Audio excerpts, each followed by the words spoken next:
Pollyanna. What a ridiculous name.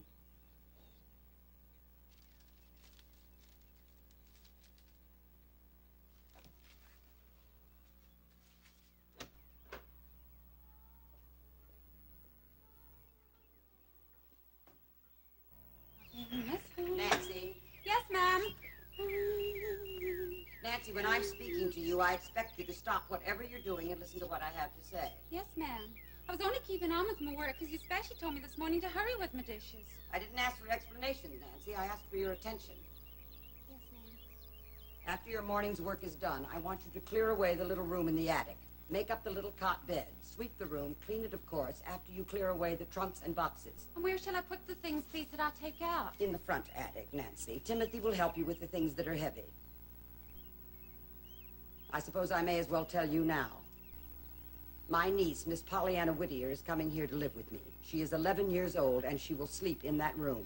A little girl coming here? Oh, Miss Harrington, won't that be nice? Well, that isn't exactly the word I should have used.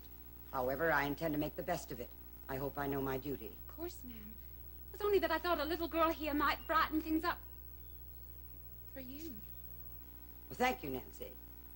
I may say, however, I don't see any immediate need for that. But you must want her, your own niece. Just because I happen to have had a sister who was foolish enough to marry and bring unnecessary children into a world that is already quite full enough, it doesn't mean that I should want to care for them. However, as I said before, I hope I know my duty.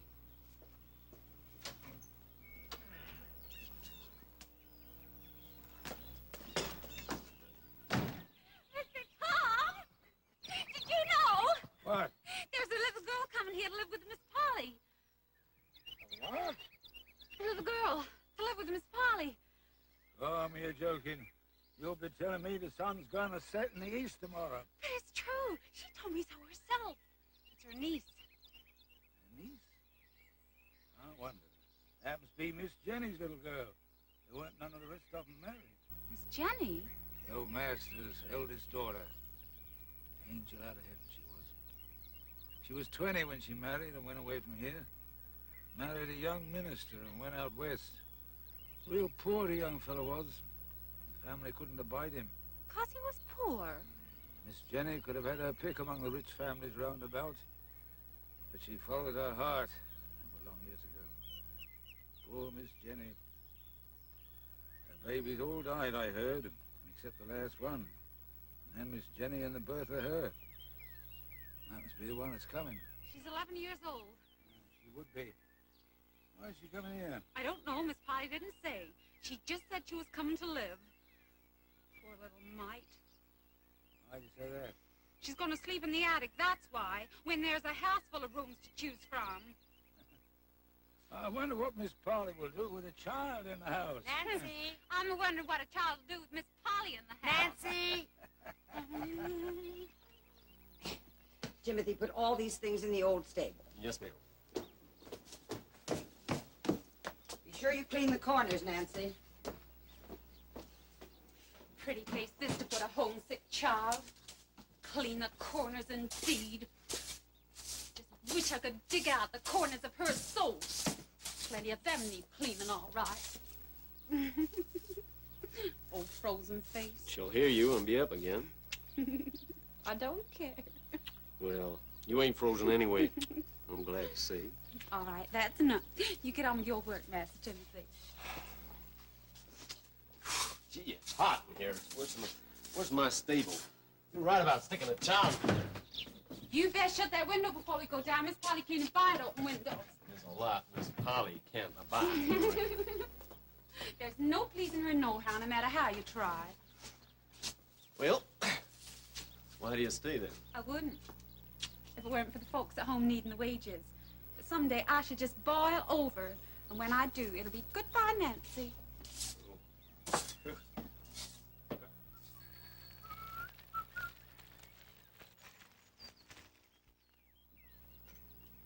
Nancy, I found a fly in Miss Pollyanna's room this morning.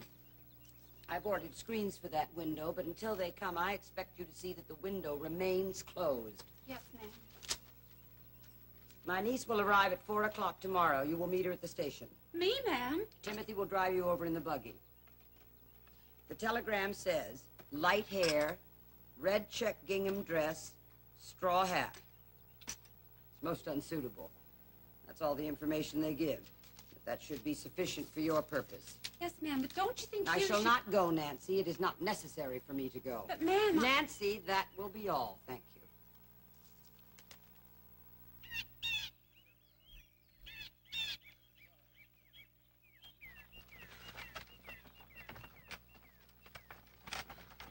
Light hair, red check dress, straw hat. Ain't you memorized it yet? You must have said it about 100 times.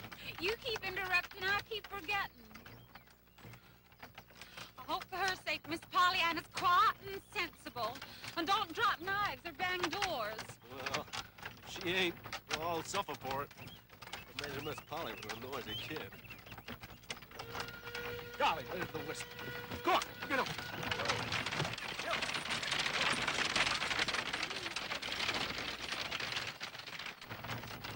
Oh, Timothy, I think it was mean of her to send me.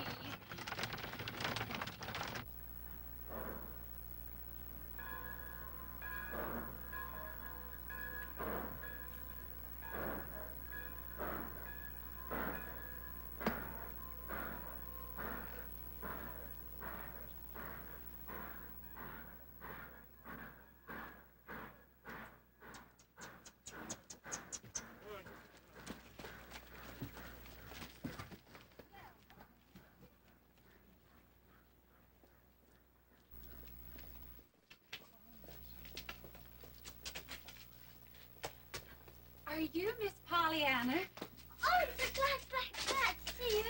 Of course I'm Pollyanna. I'm so glad you came to meet me. I hoped you would. You did? All the way here I've been wondering what you look like. And now I know. And I'm glad you look just like you do. This is Timothy. Hi, Timothy. Hi. That's your trunk? Yes, isn't it a beauty? The ladies, they bought it for me. Wasn't it lovely up there under the carpet, so? Carpet? Of course, I don't know how much carpet a trunk could buy, but it ought to buy some.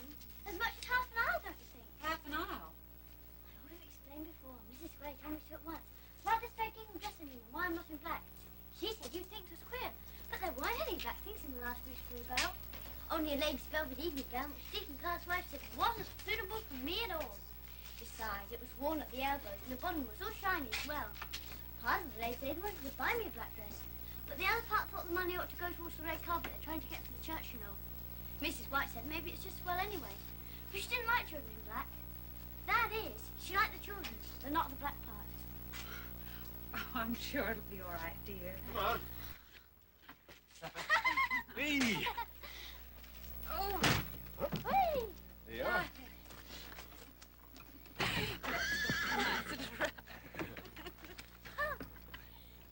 Isn't this lovely? I love to ride. Is it far? I hope it is.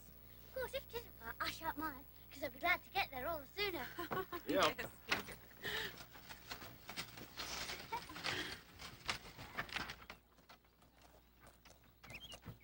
What a pretty place. Of course, I knew it was going to be pretty. Father told me. Of course, it would be even harder to be glad in black. Glad? But Father's gone to heaven to be with Mother and the other children, you know. Oh, your father's dead. Yes, that's why I'm here. Before he went to join Mother and the others, he said I must be glad. But it's been pretty hard, even in Red Gingham. You see, I wanted him so. But I'm sure it'll be easier now that I got you, Aunt Polly. I'm so glad I've got you. Oh, but I ain't your Aunt Polly, dear. You aren't? No, I never thought of you taking me for her. We ain't a bit alike. But who are you then? I'm Nancy, the hired girl. But there is an Aunt Polly. Oh, you bet your life there is. Oh, that's all right then. Do you know, I'm kind of glad she didn't come to meet me after all. You are? Yes, it means that I've still got her coming, and I've you besides. Well, I call that a pretty slick compliment. Why don't you thank the little lady? I was thinking about Miss Polly.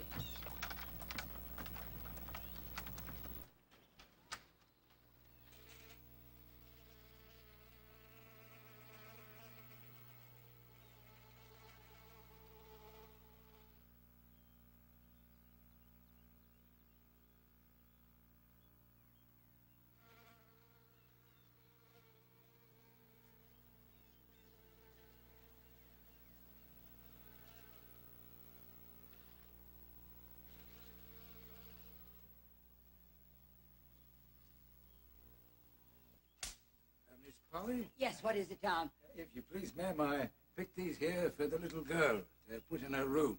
They're Miss Jenny's favorites, you'll remember. Yes, I do. Well, Will I take them up to her room, ma'am? Nancy being out? no, you can leave them here with me. Thank you, Tom. It's going to be grand having a bit of Miss Jenny here again, ma'am. Yes. Be sure you shut the back door when you go out, Tom. Yes, ma'am.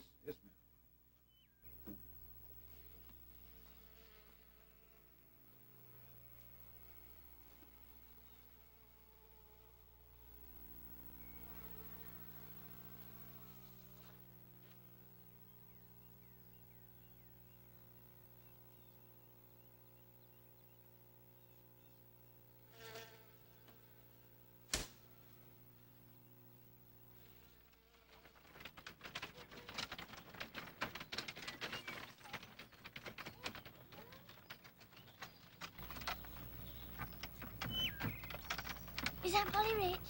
Yes, miss. Does she have ice cream on Sundays? No, miss. Your aunt don't like ice cream, I guess. These ways I never saw it on a table. Fancy. Well, I can be kind of glad about that, because the ice cream you don't eat can't make your stomach ache. Maybe Aunt Polly has carpets, though. Yes, she has carpets. In every room? Well, in most every room. I'm so glad. We didn't have any carpets. Only 2 little rugs that came in a mystery barrel, and one of them had ink spots on it. Does she have pictures? Why, yes. I'm so glad. We didn't. They don't come in barrels. Do you know, I'm just longing to see Aunt Polly. She's all the folks I've got.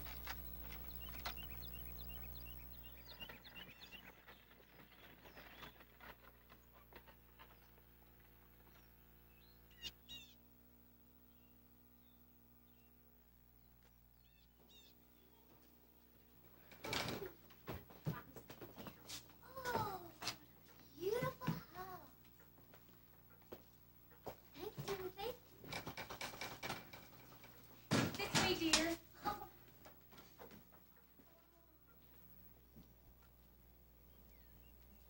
Miss Pollyanna, ma'am. How do you do, Pollyanna? Oh, Aunt Polly, Aunt Polly, Aunt Polly. Oh, You may go, Nancy.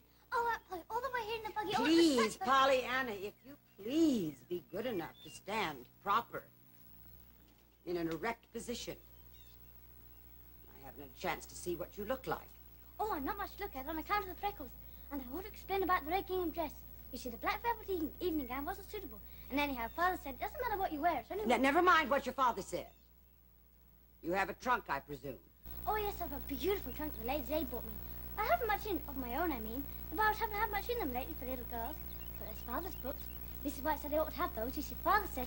Pollyanna, we may as well understand one thing from the beginning. You will not speak to me of your father in this house. Now, we'll go upstairs to your room. I assume Timothy has taken up your trunk?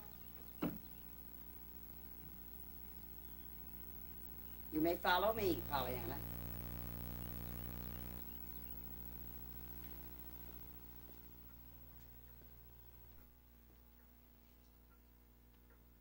Oh, what a lovely picture. A sailing ship.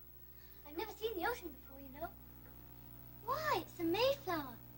Oh, look at all those people leaning over the rails. Would they be the Pilgrim Fathers? Come along, child. Oh, Aunt Polly, everything's so lovely. Oh, Indians. I've seen Indians out west, but these ones look fierce. The ones back home aren't fierce at all. I think that one's the chief. And there's a squaw with a baby on her back. Come along, child, please. Timothy asked Nancy to come upstairs right away. Ma'am.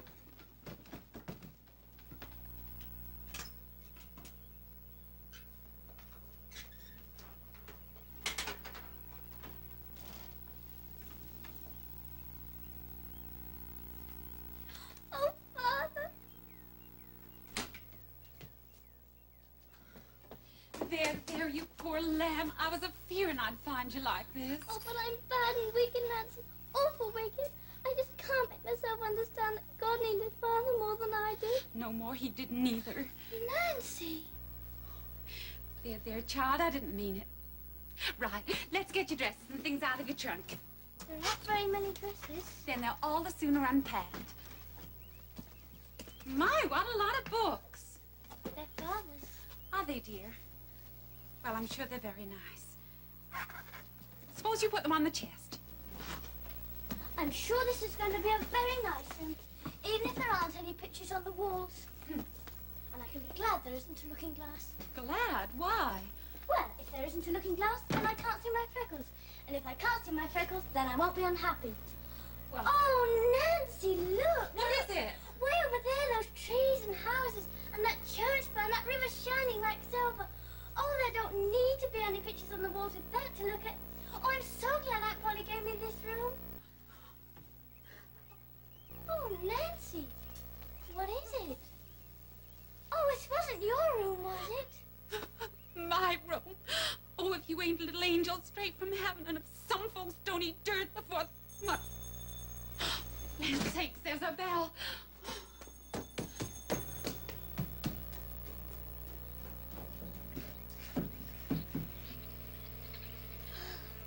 That's better.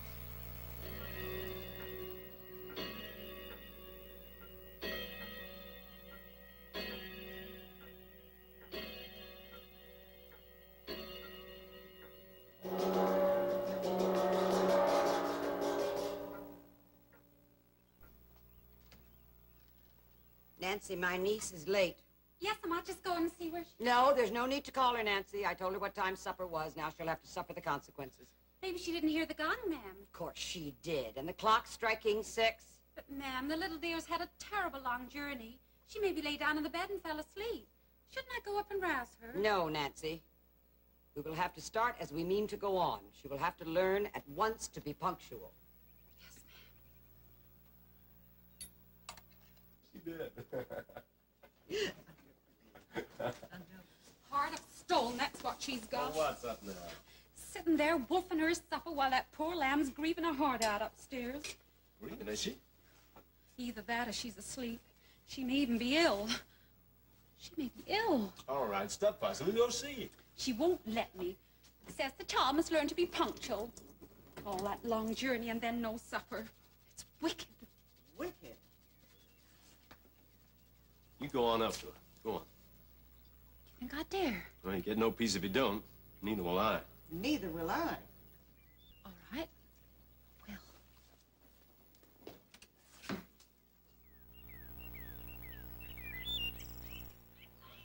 Mr. Tom! Mr. Tom! That blessed child's gone. Oh, 'tis my belief she's been snatched up to heaven where she came from. Snatched up to heaven. She ran through here not 10 minutes past. She did? You'll find her over there somewhere.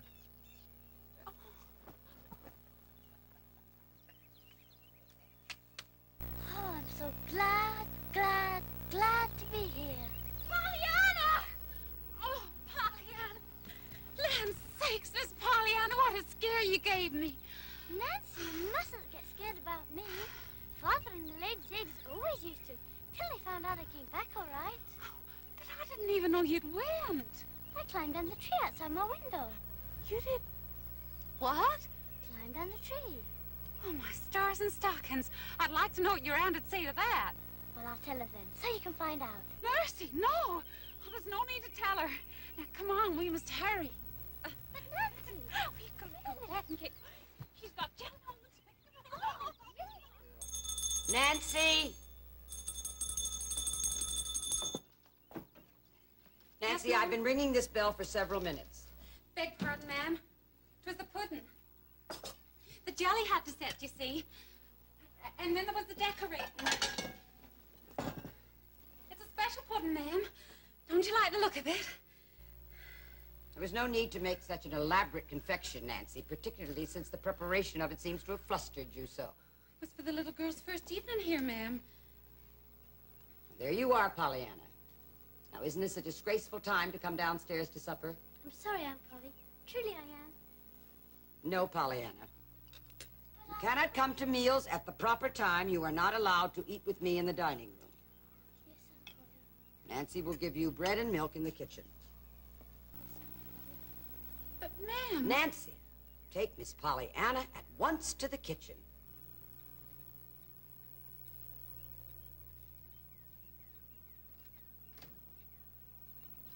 Nancy.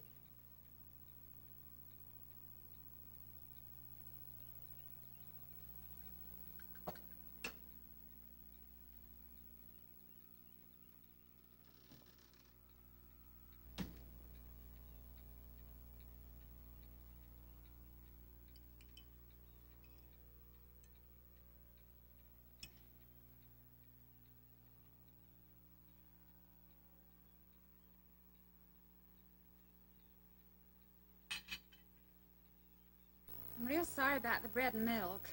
I'm not. I'm glad. Glad? Yes, I like bread and milk and I like being with you. I don't see any trouble in me glad about that. You don't seem to see any trouble being glad about everything. Well, that's a game, you see. Game? Yes, the being glad game. Whatever in the world are you talking about? It's a game. Father told it me, and it's lovely. We used to play it ever since I was a little girl. I taught it to Lady Zaders, and they played it too. Some of them. What is it? How do you play it? Well, we began on some crutches that came in a missionary barrel. Crutches? Yes, I'd wanted a doll, and Father wrote them so. But when the barrel came in, the lady wrote that no dolls would come, only the little pair of crutches. So she sent them along, saying they might come in handy from child sometime. Well, Well, that's when we began the game. can't see any game in that. Oh, yes. You see, the game is to find something and everything to be glad about. But I can't see anything to be glad about getting a pair of crutches when you wanted a doll. Oh, there is, there is. I couldn't see it either at first, Nancy. Father had to tell me. Well, suppose you tell me.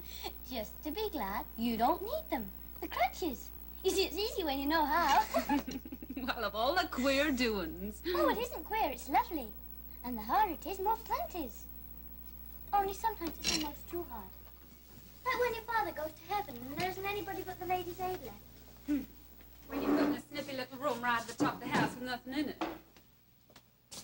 Maybe Aunt Polly will play the game. No, dear. I wouldn't ask her just yet. Will you play it with me? Well, all right, Miss Pollyanna. I ain't saying I'll play it very well, mind. I ain't much good on games. At least not this kind. Oh, Nancy, won't we have fun?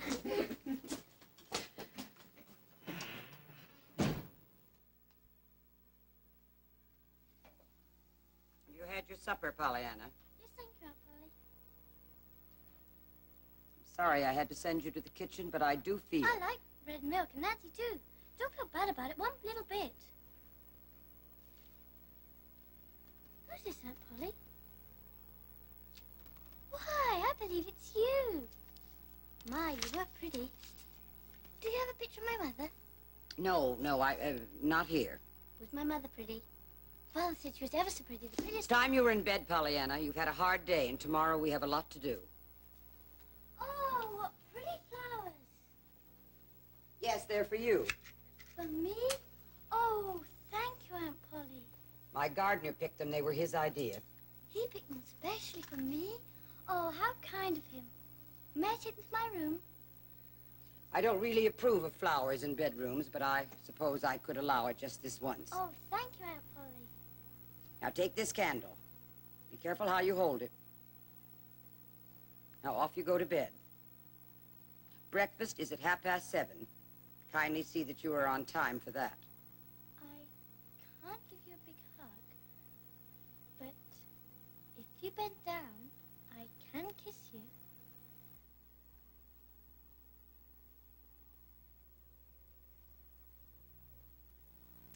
Good night, Aunt Polly. I know I'm going to just love living with you.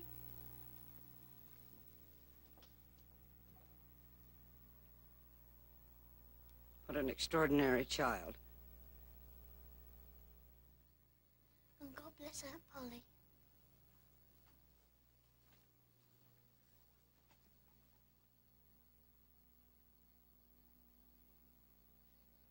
Father dear, I know I'm not playing the game one bit now. But if only I was near Nancy, or Aunt Polly, or even a Lady's Aid, it'd be easier.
you, Tom, you understand about the rose bushes. Yes, ma'am.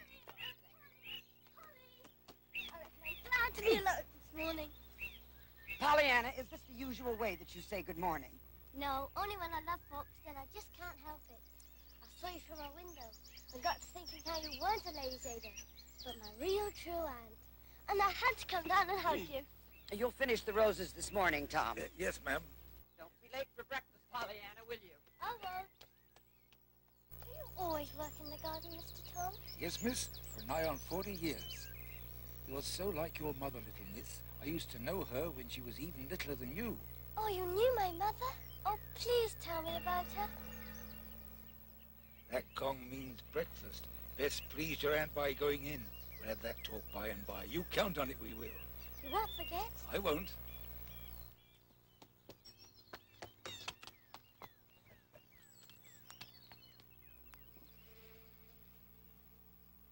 Nancy, where did these flies come from? I don't know, ma'am. There wasn't none in the kitchen. I reckon they're my flies, Aunt Polly. Your flies? Yes, there were lots of upstairs this morning. They were having a beautiful time. Where did they come from, Pollyanna? From outside, of course. Through the window. Do you mean to tell me you opened the window without any screens? There weren't any screens there, Aunt Polly. Nancy, you may set the muffins down. Go at once to Miss Pollyanna's room. Shut the window, shut the door also. When your morning's work is done, go through every room in this house with a fly swatter. See that you make it a thorough search and that no fly escapes you. Yes, ma'am. Pollyanna, I've ordered screens for that window. It was my duty to do that, but it seems to me that you have quite forgotten yours. My duty? That's what I said. I've ordered screens for that window. Until they come, I expect you to keep the window closed. Flies are not only annoying, they are unclean and very dangerous to health. After breakfast, I'll give you a little pamphlet on this matter to read. To read? Oh, thank you, Aunt Polly. I love to read.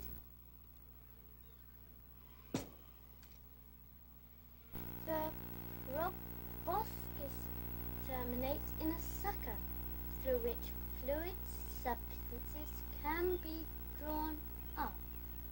In the larval form, flies are maggots and feed upon decaying substances. Flies are able to walk upon ceilings or upright surfaces by having suckers on the soles of their feet. Oh, Aunt Polly, I'm so glad you gave me this book to read. I've never read anything so interesting. Did you know that flies have suckers on both ends? On their proboscis, I think that's their nose, and on their little feet? Yes, that will do, Pollyanna. Well, I see you've laid out your clothes. You did ask me to. They aren't nice at all, and they'd have been black if I hadn't been for the red carpet at the church. I've got the best ones on. The lady's aide bought me this set from the store.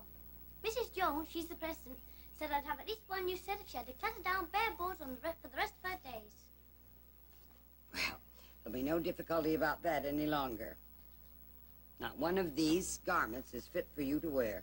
Certainly I should be very far from doing my duty if I allowed my niece to appear in any one of them. Aunt Polly, Yes. isn't there any way you can be glad about all that duty business? Glad? What do you mean? You know, just glad. Don't be impertinent, Pollyanna. You've been to school, I suppose. Oh, yes, and Father told me I was taught at home some, too. Well, I'm glad to hear that. In the fall, you will enter school here. Meanwhile, you will read aloud to me 1/2 hour every day. I consider it my duty to do that. I love to read, but if you don't want to hear me, I'd be just as glad to read by myself. Truly, Aunt Polly. I don't doubt it. Have you studied music? I learned to play a little on the piano, but I'd just as soon let that go. I like other people's music, though. Very likely. However, I consider it to be my duty to see that you are properly instructed in the rudiments of music. You sew, of course. Yes, ma'am. The lady's aide taught me that. I had a terrible time. Mrs. Jones didn't believe in holding a needle the same way as the rest of them on buttonholing. And Mrs. White thought backstitching ought to be taught before hemming, or else the other way. And Mrs. Harmon didn't believe in patchwork. Well, never mind. There'll be no difficulty of that kind any longer. I shall teach you to sew myself. You do not know how to cook, I presume. I can do chocolate fudge and fig cake. I'm sure you can. Would you like me to make you some now? I'd be glad to. That won't be necessary. Now, here is your timetable. At 9 o'clock every morning, you will read aloud 1/2 hour to me. Before that, you will set this room in order. Wednesday and Saturday, forenoons, at 9:30, you will be with Nancy in the kitchen learning cooking. Plain cooking. Other mornings, you will sew with me. And that will leave the afternoons free for your music. Thank you, Aunt Polly. Oh, but Aunt Polly, you haven't left me any time just to live. To live? Child, what do you mean? As if you aren't living all the time. Of course, I'd be breathing all the time I was doing those things. You breathe all the time you're asleep, but you aren't living. What, Pollyanna, are you talking about? I mean living, doing the things you want to do, playing outdoors, talking to Mr. Tom and Nancy, finding out about the houses and the people and everything. That's what I call living. Pollyanna, you are the most extraordinary child. You will, of course, be given a proper amount of playtime. But surely, if I am willing to do my duty by seeing that you have the proper care and instruction, you should be able to do your duty by seeing that care and instruction are not wasted ungratefully. Oh, Aunt Polly, as if I could ever be ungrateful to you. Why, I love you. Yes, well, then, see that you do not behave ungratefully. Please, you didn't tell me what I should do with my clothes. Now, you just leave them on the bed. They'll be taken away. This afternoon at 1:30, Timothy is going to drive us into town. Where are we going? You'll know when we get there. Oh, Aunt Polly, how exciting. I love surprise birds.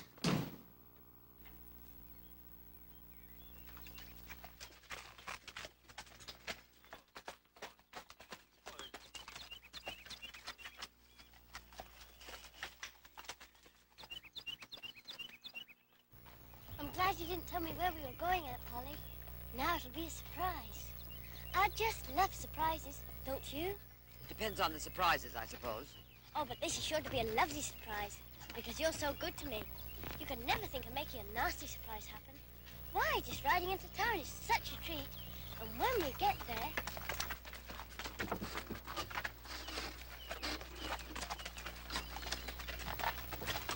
Who's that man, Aunt Polly?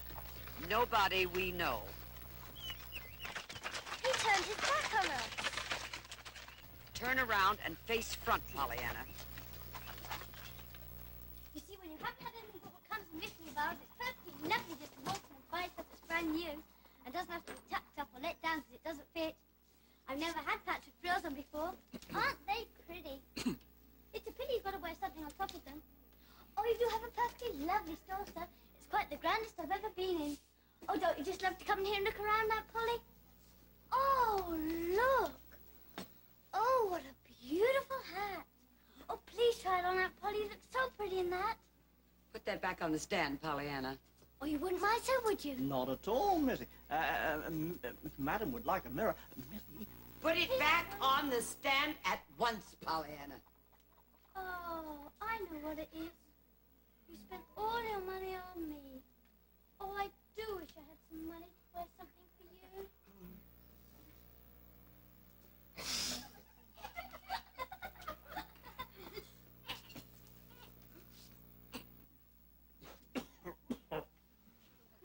Then that will be all, madam? Yes, that will be all. Charge it to my account. Of course. Millie, take those out to the buggy for Miss Polly Harrington. We'll both do it. How's your mother, Millie?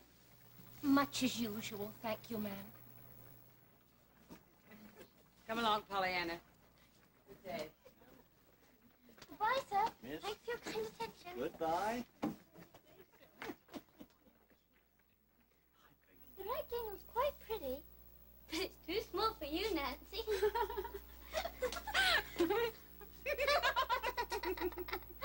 It'll do nicely for Estelle, though. Estelle, what a pretty name.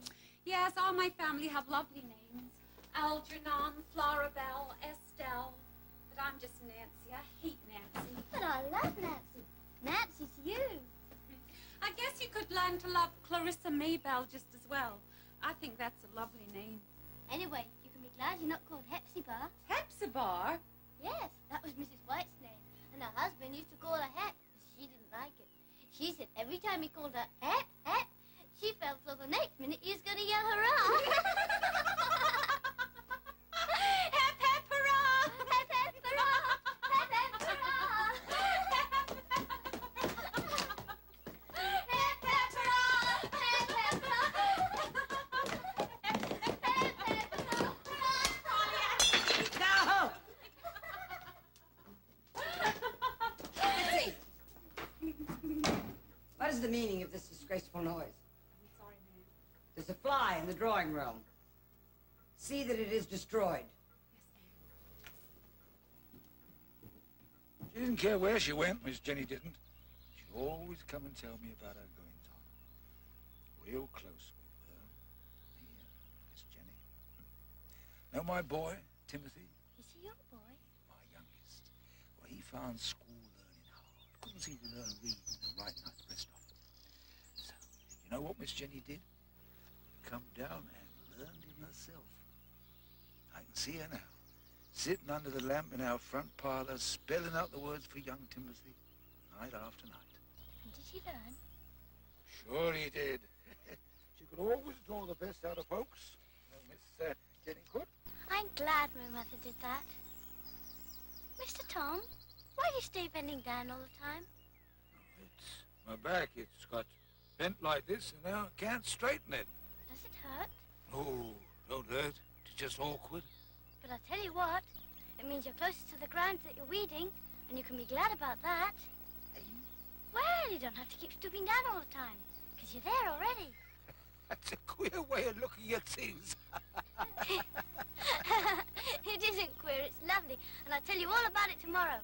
Just now I'm going to walk down the lane in my new dress. I love to feel it swirling about me when I walk. Don't be late for your supper now. I won't. I'll only go a little way.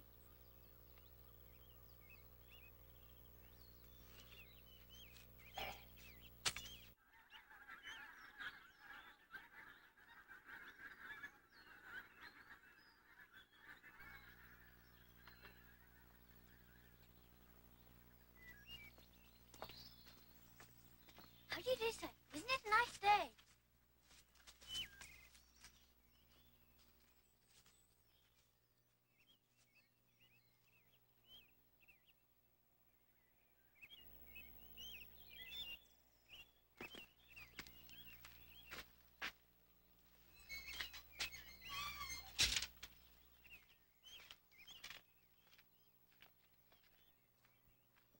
Buster? Buster, here.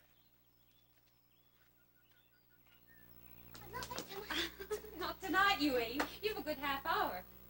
What's he making? Calves with jelly for Mrs. Snow. Who's Mrs. Snow? Oh, she's a lifelong invalid down in the town. Miss Polly sends dainties to her every week. As a church member, she says it's her duty. Does that boy herself take the jelly? No, her duty don't extend that far. She has me go. I wish I could go. You wouldn't if you knew Mrs. Snow. But why? I'd love to go. You wouldn't after you'd been once. I pity her daughter Millie while has to take care of her. But why, Nancy? Nothing that's ever happened has happened right in Mrs. Snow's eyes. Even the days of the week aren't run to her mind. If it's Monday, she wishes 'twas Sunday. And if you take her jelly, she'll tell you she want a chicken. But if you did take her chicken, she'd be just hankering for lamb broth. But what a funny woman. I love folks who are different. I'd love to go see her. Well, Mrs. Snow's different, all right. I hope so for the rest of us. May I go, Nancy? Then you can take the clothes home. Well, it'd be a treat to get out of it, I don't mind telling you. And more than a treat to pay a surprise visit home. Your aunt would never let you go. I'll go ask her. You'll be wasting your time.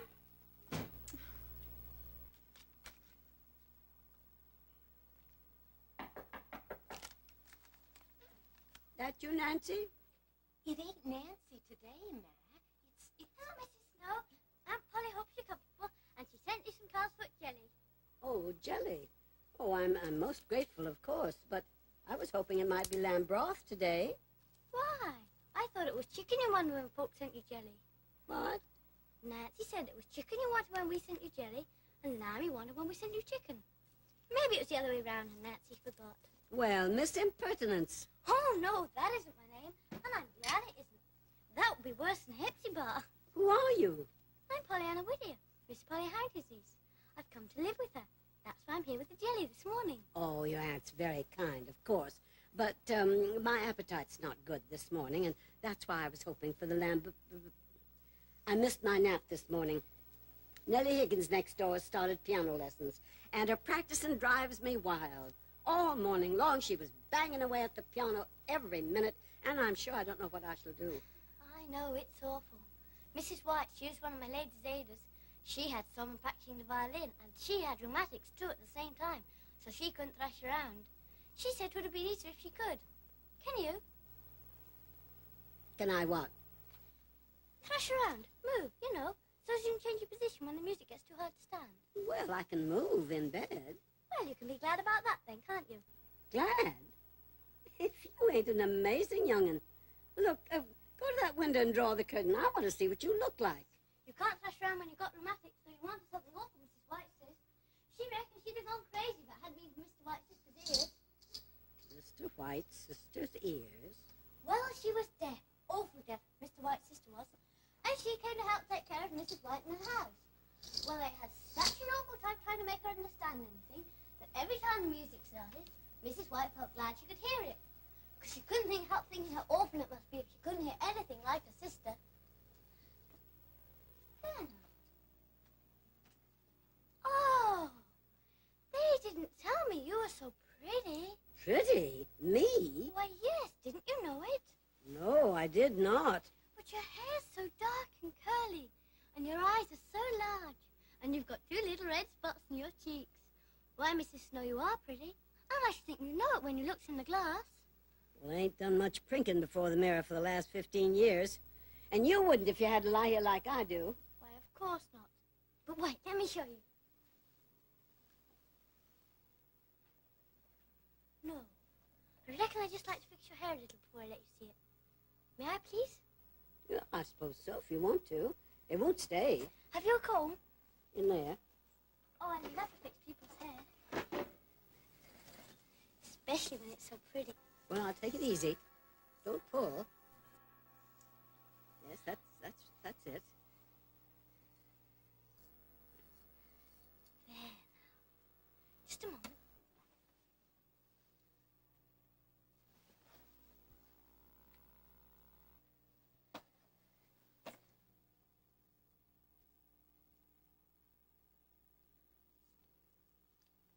There. Now, I reckon you're ready to be looked at.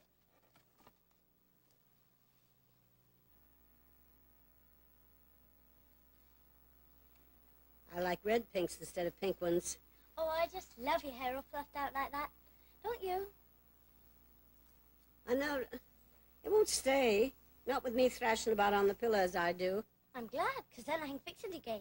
And I should think you'd be glad it's black. Why?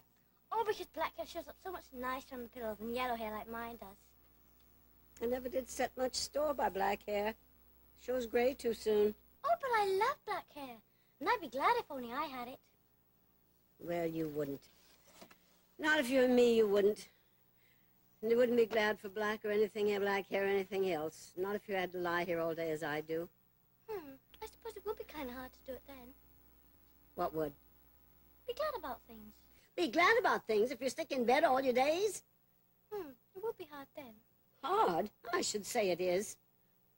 If you don't think so, just tell me one thing to be glad about. I've got it. Eh? You can be glad that other folks aren't like you all sick of bed. Well, I must go now, Mrs. Snow. I've had a lovely time. I'll come and see you again soon. I hope you like the jelly. It's all right. Millie will see me out. Goodbye. Well, I never.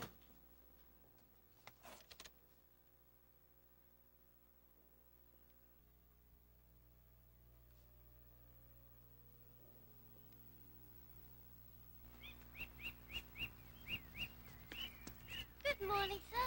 It isn't such a nice day as yesterday, but it's still pretty nice, don't you think?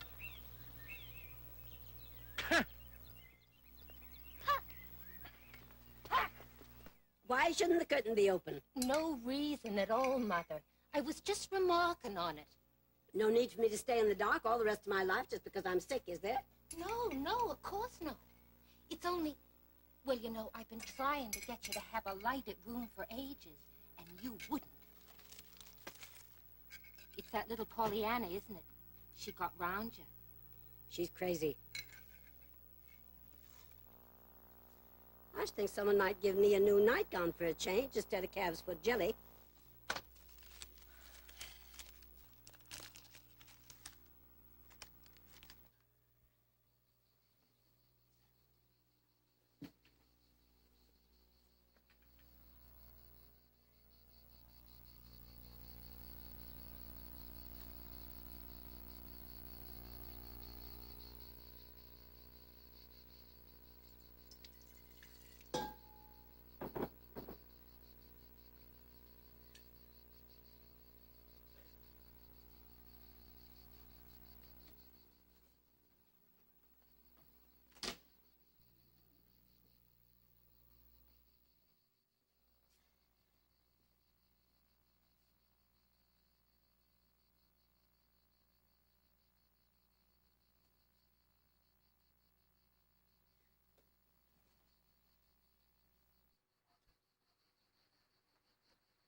Glad now the screens didn't come, else I couldn't have done this.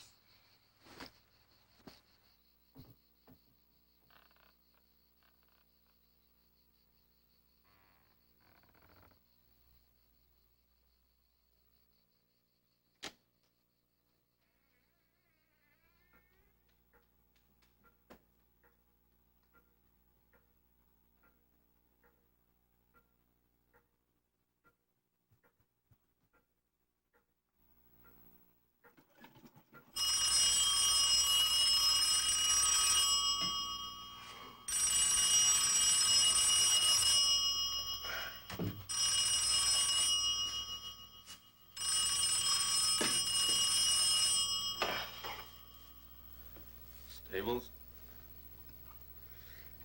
Yes, ma'am.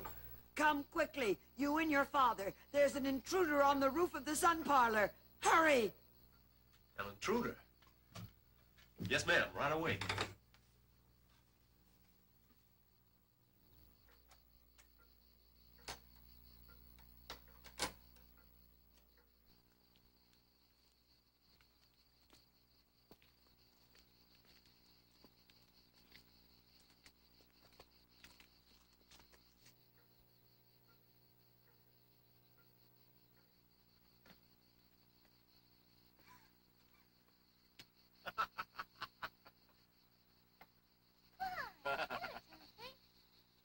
Mr. Tom!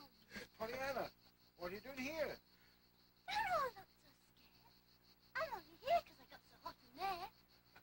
I'm at the barn. I shut the door so the flies couldn't carry those drum things in. Yeah. I'll say good night then. Good night, Timothy. Tom. Good night.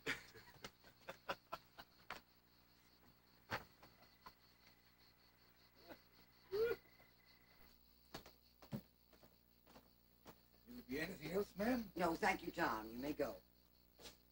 Good night, ma'am. Good night.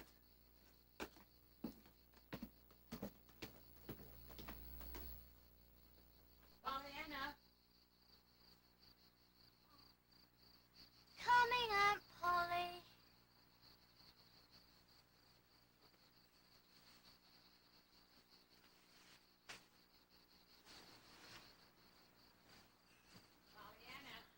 Come in here at once. Hand me those bags and come in here at once.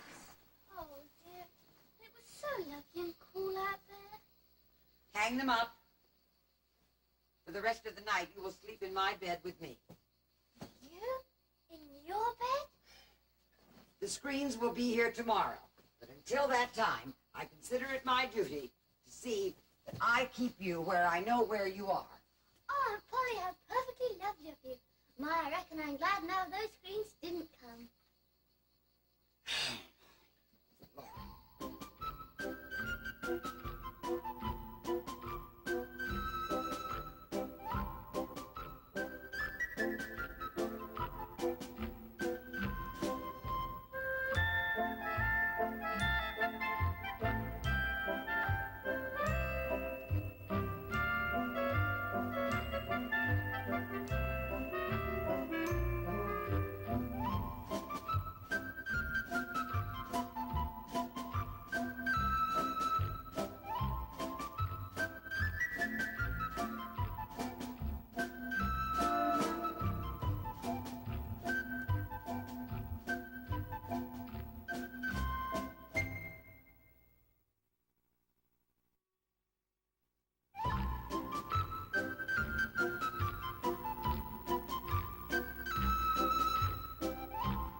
Who are you? Why do you speak to me? I'm Pollyanna Whittier, and I thought you looked lonesome. I'm so glad you stopped. And now we're introduced, but don't know your name yet. You should find someone your own age to talk to. I'd like to, sir, but there aren't any around here. Still, I don't mind. I like old folks just as well. Well, of all the...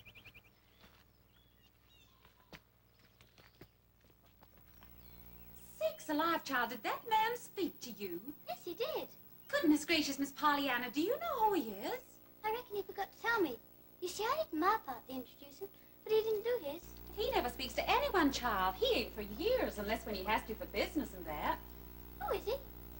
He's John Pendleton. He lives all by himself in the big house on Pendleton Hill.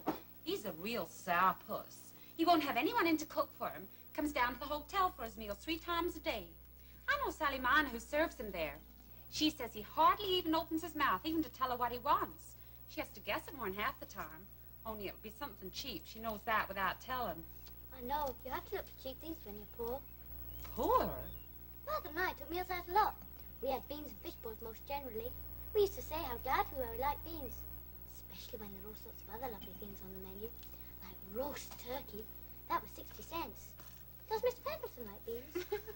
Why, Miss Pollyanna, John Pendleton ain't poor. He's got loads of money from his father. There ain't nobody in town as rich as John Pendleton. He could eat dollar bills if he wanted to. He ain't spending his money, that's all. He's a-saving it. For the heathen. The heathen? That's denying yourself and taking out your cross. I know. Father told me. Go on. Well, some say he's crazy and some just cross. And some say he's got a skeleton in his closet. And everybody says he's mysterious. Some years he just travels and is always in heathen countries. There you are, you see. A missionary. Not him. When he comes back, he writes books. Queer books, they say, about some gimcrack or other he's found in them heathen countries. But he don't never seem to want to spend no money here. Leastways, not just for living. He's saving it, Nancy, for the heathen. I'm gladder than ever now he speaks to me.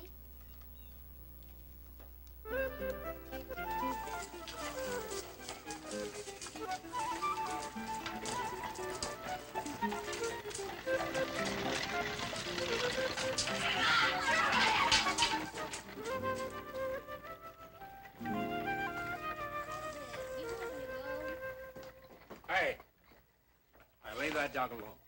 Your dog, mister? Excuse me, sir. Is this your place? No, it isn't. Can't you read? Oh, I know it's an hotel. I thought you might be the manager. You see, I'm kind of looking for a place, and I thought maybe you could... How about that?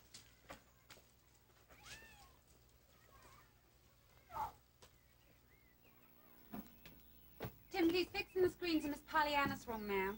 Thank you, Nancy. Makes the room awful dark, ma'am. The child isn't up there that much of the time, Nancy. And now at least she'll get the air. Yes, ma'am, but she won't see the picture now, ma'am. What picture? That's what she calls the view from the window, ma'am. I see. You may get on with your work, Nancy. Thank you. Yes, ma'am.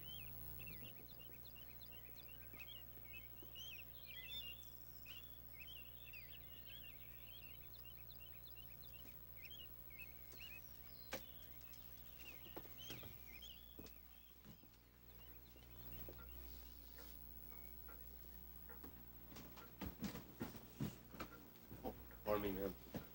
Have you finished, Timothy? Yes, ma'am. Seems a pity they sent them thick darkins. Makes it seem more like a prison, don't it? They'll do very well. Thank you, Timothy.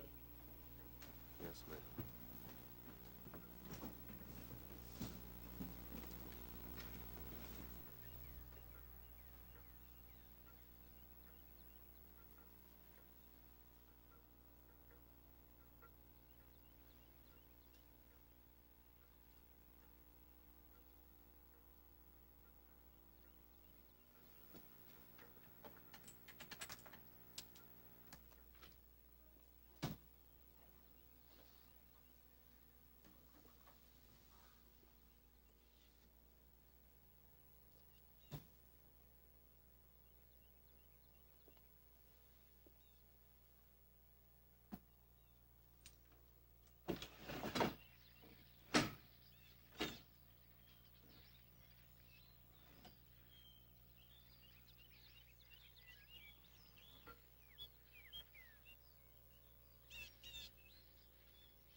She ain't got no heart. Just a lump of stone and there's nothing'll move it. My dad says everybody's got a breaking point. Not Miss Polly. You and me, Timothy, we break easily. But Miss Polly, oh no, she's unbreakable. Nancy, Yes, ma'am. you may move Miss Pollyanna's things down from the attic and into the old nursery. I've decided that she will sleep there for the time being. Yes, ma'am. After you finish your work here will do, Nancy.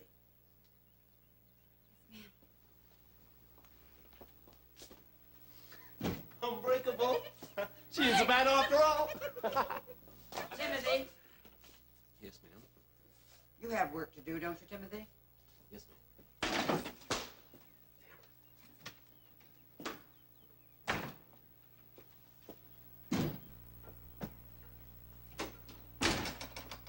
Pollyanna, please do not slam the door when you come into the house. I'm sorry, Aunt Polly. I guess if you find girls unhappy. Well, I'm gratified that you're happy, but I would prefer it if you could express your happiness in a quieter manner. Now, Pollyanna, I have something to tell you. I'm going to have you move down from the attic and into a room on the floor below. It's the old nursery where your mother and I slept when we were children. I feel you may be more comfortable there. Oh, Aunt Polly, I do love you. Ooh. Pollyanna, what have you got there? Oh, Aunt Polly, I nearly forgot. Oh, the loveliest thing. Look. Pollyanna, take it away. It'll have fleas. Oh, I I'm sure know it it's will. got a little thing. It's all trembly too. It's so scared. You see, it No, doesn't know yet we're going to keep it. But keep it. Poor lonesome little thing. It was in a sack, Mhm. in a ditch. Mhm. Just imagine. You see, I guess it hadn't any home, but I knew you wouldn't let a dear little kitten go hunting for a home when you'd just taken me in. I must go show Nancy. Nancy! Nancy! Oh. Nancy! Nancy! Nancy! Oh. It's your room now, miss. Oh, Nancy, it's marvelous. It's got everything. Carpets, curtains, pictures. Oh, and the same lovely picture out of the window. Oh, Nancy, there's nobody in the world as kind as my Aunt Polly. Land sakes, what's that kitten doing here? She's come to live with us because nobody wants her. Miss Polly won't have that. She's that breakable. What? She can't bite animals. Oh, yes, she can. She's come to live here because nobody wants her. Oh, Nancy, do you think she can sleep in here with me? We'll get her in a basket for her, and we'll have to name her. I know, Fluffy. I'm going to call her Fluffy. Fluffy, Fluffy, Fluffy. Oh, what a lovely picture. Why, Nancy.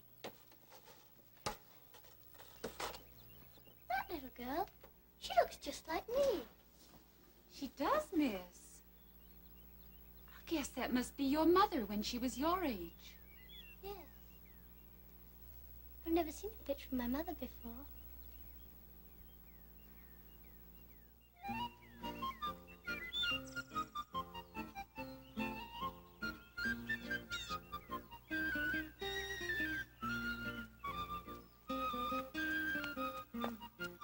Hello? Hello? My name's Pollyanna Whittier. What's yours? Jimmy Bean. I live at Miss Pollyanna's house. Where do you live? Nowhere. Nowhere? But you can't do that. Everyone lives somewhere. Well, I don't. Just now, I'm hunting up a new place. Oh, where is it? Silly. As if I'd be hunting for it if I knew. Where'd you live before? If you don't beat 'em all for asking questions. I have to. That's how can I find out anything. If you took more, I wouldn't talk so much. All right, then. I'm Jimmy Bean, and I'm 10 years old, going on 11. I come here last year to live at the orphans' home. But, well, there's so many kids there, there ain't room for me. And I was never wanted there anyhow, I don't believe. So I've quit. I'm gonna live somewhere else. But I ain't found the place yet. I'd like a home. A real one, you know, with a mother in it. If she has a home, she has folks. And I ain't had folks since my dad died. So I'm hunting now. I've tried 4 houses, but they didn't want me. So I told my inspector to work for my keep. Doesn't anyone want you? Oh, dear. I know just how you feel. Gee, thanks. My father died too. And there wasn't anyone but the Ladies' Aid for me.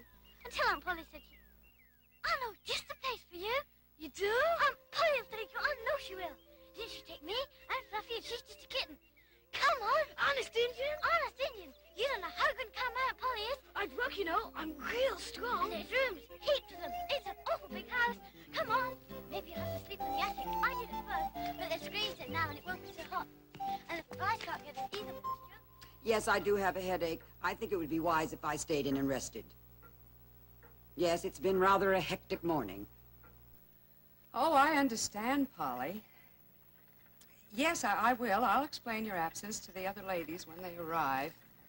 Oh, very wise indeed. Yes, oh, I'm sure it will if you just take things gently. Goodbye, Polly.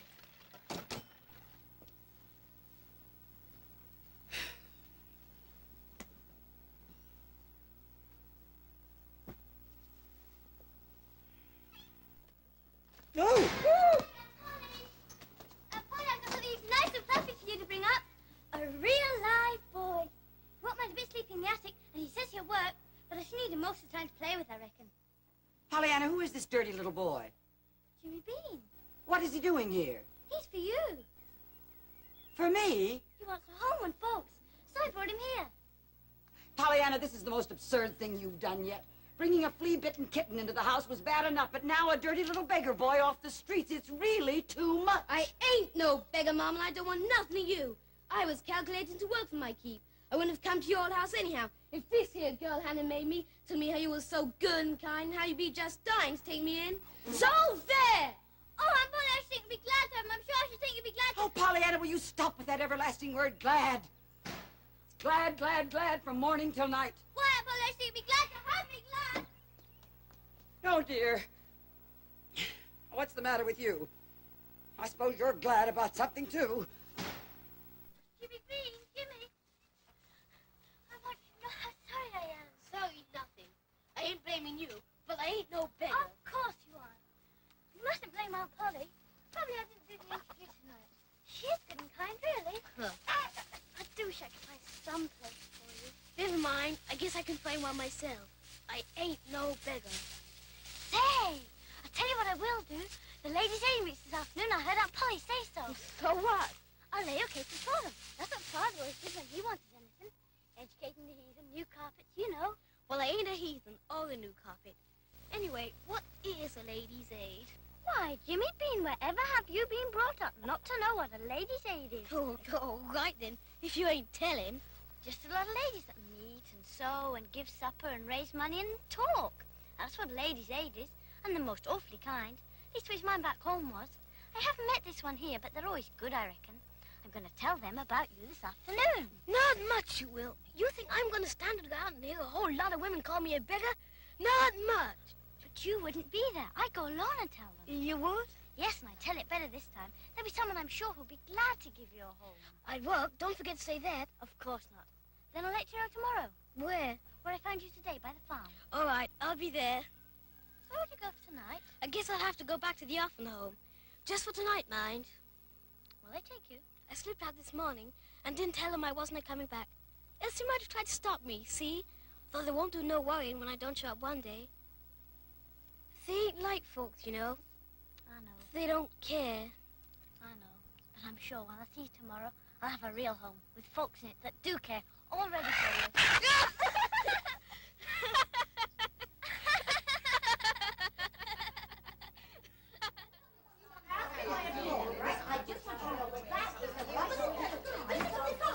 Down there, ladies. If you please, ladies. We will now discuss the items on the agenda today, ladies. Absolutely ridiculous. How do you do, ladies aiders? How do you do? Who are you, Charles? I'm Pollyanna with you, and I've come to lay a case before you. Did your aunt send you instead? Oh, no, I came up by myself. You see, I'm used to ladies aiders. They brought me up with Father. Oh. I mean, Father helped, too. Well, now, dear, what is it? Well, it's Jimmy Bean. He hasn't any home except the orphan one, and they're full and don't want him anyhow, he thinks. Don't want it. So he's looking for another one. One of the regular kinds, you know, with a mother in it instead of a matron. Folks, you know, that'll care. Well, I thought some of you might like him to live with you. Did you ever? Oh, I forgot to say. He will work. Who did you say this boy was? Jimmy Bean Man. Is he a relation of yours? Oh, no. Well, does your aunt know him, dear? Yeah. Well, yes. And? She has been him for a little while. Who were his people? I don't know, Ma'am, but they're dead. Well, is he a local boy? He's at the orphan home. And I well, can't really meet What age is he? 10, going on 11. With no folks of his own? Yes, ma'am, just like me.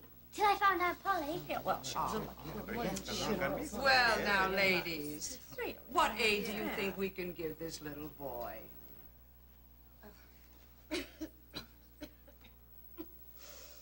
Mrs. Spencer. Oh, no, I couldn't possibly. I've 3 boys of my own, and they're handful enough. Oh, yes. Mrs. Higgins, your family are grown. Maybe you have room. Well, I have my Nellie at home, and she's delicate. I mean, you know how delicate my Nellie is. Oh, my God. Oh, my, it takes me all my time looking after her. Mrs. Benton, a boy would be company for you. A boy? Me? Oh, no, I couldn't possibly. Not so soon after my bereavement. A blessing. I'm not nearly ready yet for responsibility. Sure. No, I couldn't. No. Ladies, please, open your hearts. Mrs. Turnbell. Miss Tarbell. Miss Tarbell. You'd perhaps find it handy to have a boy around the house to do the chores. No, Mrs. Ford, I would not. My time of life, one finds it very hard to change one's ways, you know. Do you think, ladies, that we, as a society, might adopt this little boy? No. See to his education, arrange for his vacations, his clothing, and so on. We certainly do have substantial funds. Maybe if we sent a little less to the missions in India this year. We couldn't do that. Why not? Why, I'd die of mortification if our donation was any less. We're quite famous for the amount we give. Our branch has the list on the report. It would be humiliation to let it drop. It must rise and grow. If there is a child in need... There are children in need in India. Those little Hindus, half-starved and naked. We've done more than our share. Remember those slides we saw? And the difference our donation made. Remember the pictures of them at Sunday school in clean pinafores? Oh, that was much better. And the report even mentioned our branch by name. Yes, it certainly did. So, you don't think it is just as important to help a child here in our own hometown? No, it's not. I don't understand what it is. Charity begins at home, ladies. Mrs. Ford, we get no credit for that. That wouldn't be mentioned in the report. So, it's recognition we're looking for, is it, ladies? No. Why, repeat, charity begins at home. There's the orphan home to provide the charity here at home. Well, I am deeply disappointed in you, ladies, and I can tell you that when my husband, the Reverend, hears about this, he will not be pleased.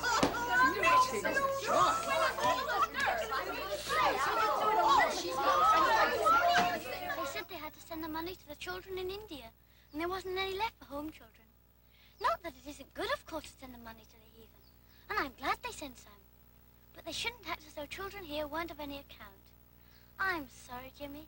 I was so sure the Ladies' Aid could help. Wouldn't it be just great if somebody over in India wanted me? Why, of course. That's the very thing. I'll write to my Ladies' Aiders out west about you. Out west awful far away, just the same as India, I reckon. You think they'd take me? They take little boys from India to bring up. They can pretend you're the little India boy this time. I reckon you're far enough away to make a report. A report? What's that? Oh, something that's very important to them. And you only do it with way-off children. Well, you're way off, Jimmy. I reckon you'd rate a report. You do? You wait. I'll write tonight. Well, don't forget side work. I ain't no beggar, and business is business, even with Ladies' Aiders, I reckon. Hello, Buster. Where's your master? I know his master. I ain't ready to see him. What's the matter, Buster? Do you want me to follow you? Is that it?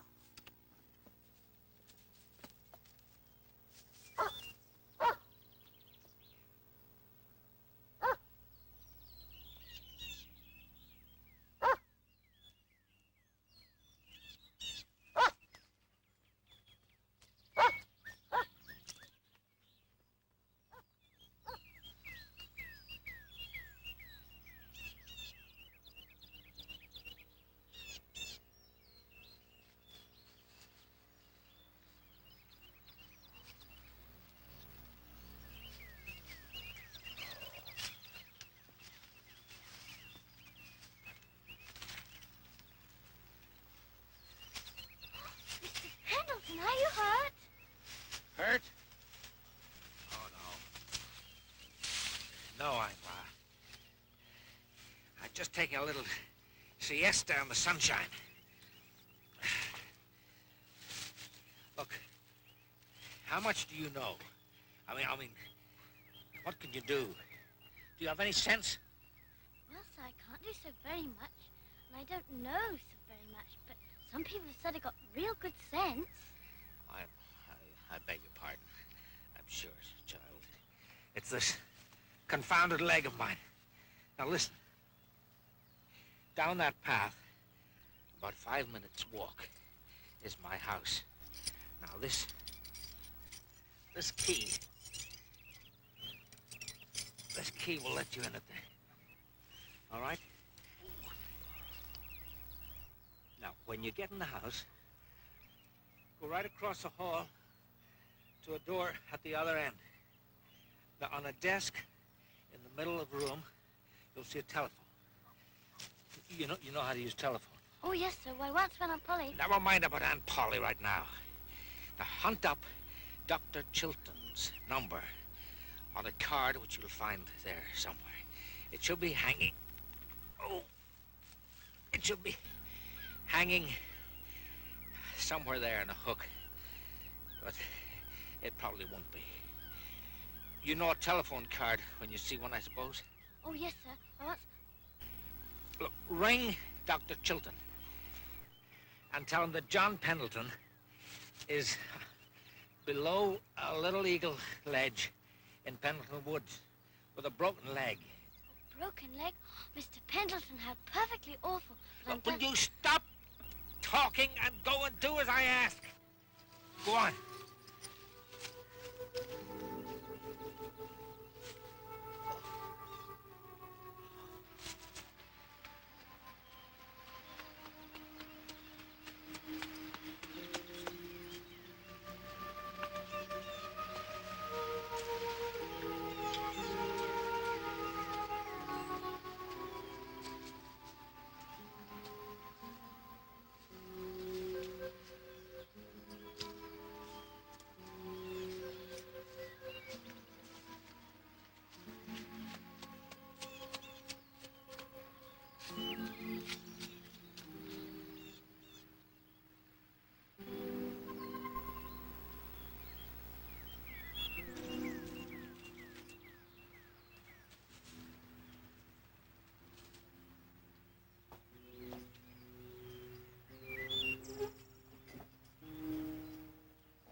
Well, what's the trouble now? Couldn't you get in? Of course I could. I ran both ways. Well? The doctor will be right here with the men and things. He said he knew where to find you, so I didn't stay to show him. I wanted to be with you. Well, I can't say I admire your taste. You should be able to find pleasanter companions. Do you mean because you're so cross? Well, thanks for your frankness. Well, yes. Oh, but you're only cross on the outside. You're not a bit cross on the inside. Indeed. Well, how do you know that? Oh, lots of ways. Like the way you act with your dog.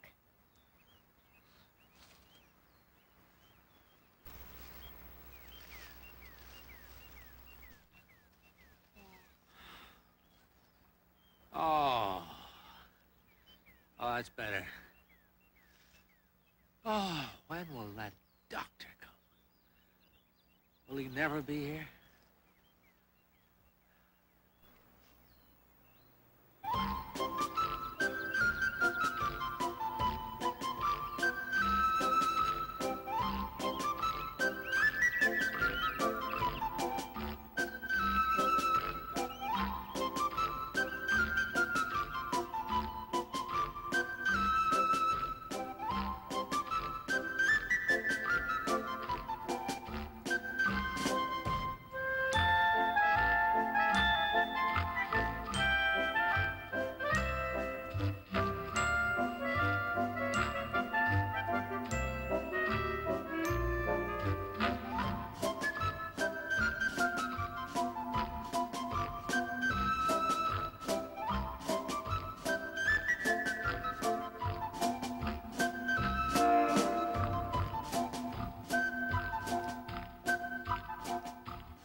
Pendleton?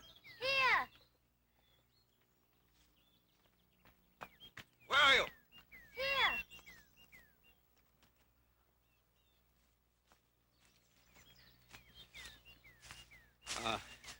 My left leg. I can't move it. Can you wiggle your toes? No, I can't. It's broken, all right. I'll just bind it to the good leg for a splint.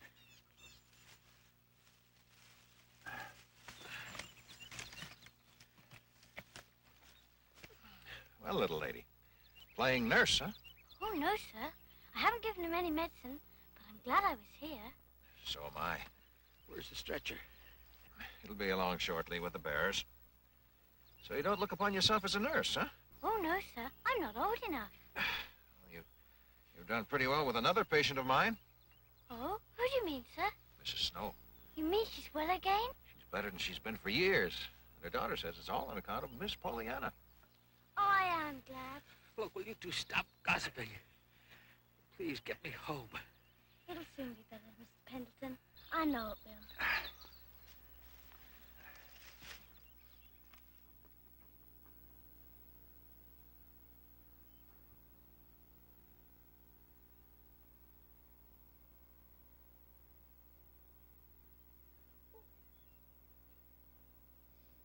Here, give it to me.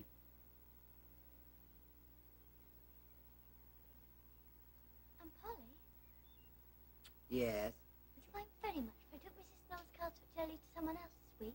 I'm sure Mrs. Snow wouldn't mind this once. Pollyanna, what are you up to now? Oh, nothing, Aunt Polly, truly. Nothing that you would mind. You let me take the jelly to her, so I thought you would to him. You see, broken legs aren't like lifelong invalids, so his won't last forever as Mrs. Snow's does. Him, broken legs. What are you talking about, Pollyanna? I found him in the woods. I had to hold his head and ring for the men and the doctor and everything. And I thought how nice it would be if I could take him some jelly. Take who some jelly? Mr. John Pendleton.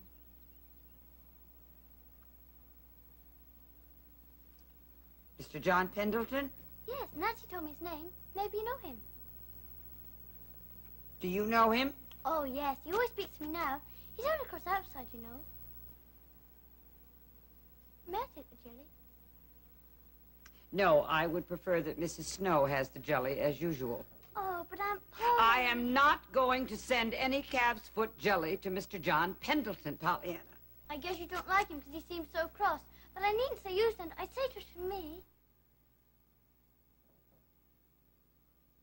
Does he know who you are? I don't think so. I told him my name once, but he never called me by it. Never. Then he doesn't know you're my niece. I don't think so.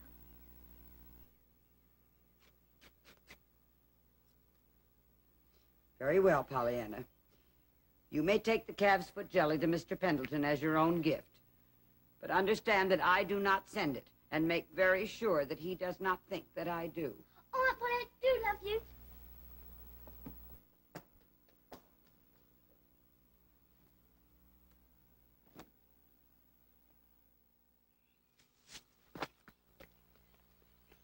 Did you hear?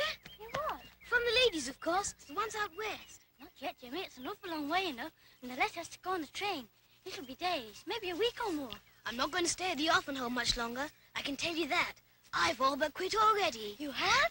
They can't keep me in. I'm out all day looking for jobs. Only go back there to sleep. Jimmy, what if they turn you out? I wouldn't care. I'd manage. Or lock you in. I'd break out. Ain't nobody there strong as me. Just a lot of old women and kids. You're terribly brave, Jimmy. Where you off to? See Mr. Pendleton. He's broken his leg, you know. Has he? Yes, I found him in the woods. I had to unlock his house and phone for the doctor. Dr. Shelton, he's awful nice, you know. And you did this all on your own? Yes. Wow. And but Mr. Pendleton's house is awful mucky. Yeah, never been there myself. Look, for heaven's sake, how much longer do you expect me to lie here with this confounded contraption on my leg? It'll be a good many weeks yet, I'm afraid. Weeks? You'll just have to be patient. Look, you mean to say I'm not to get out to the inn for my meals or take the dog out? Surely, to goodness, man, you can get me crutches or a stick or something. Not yet a while.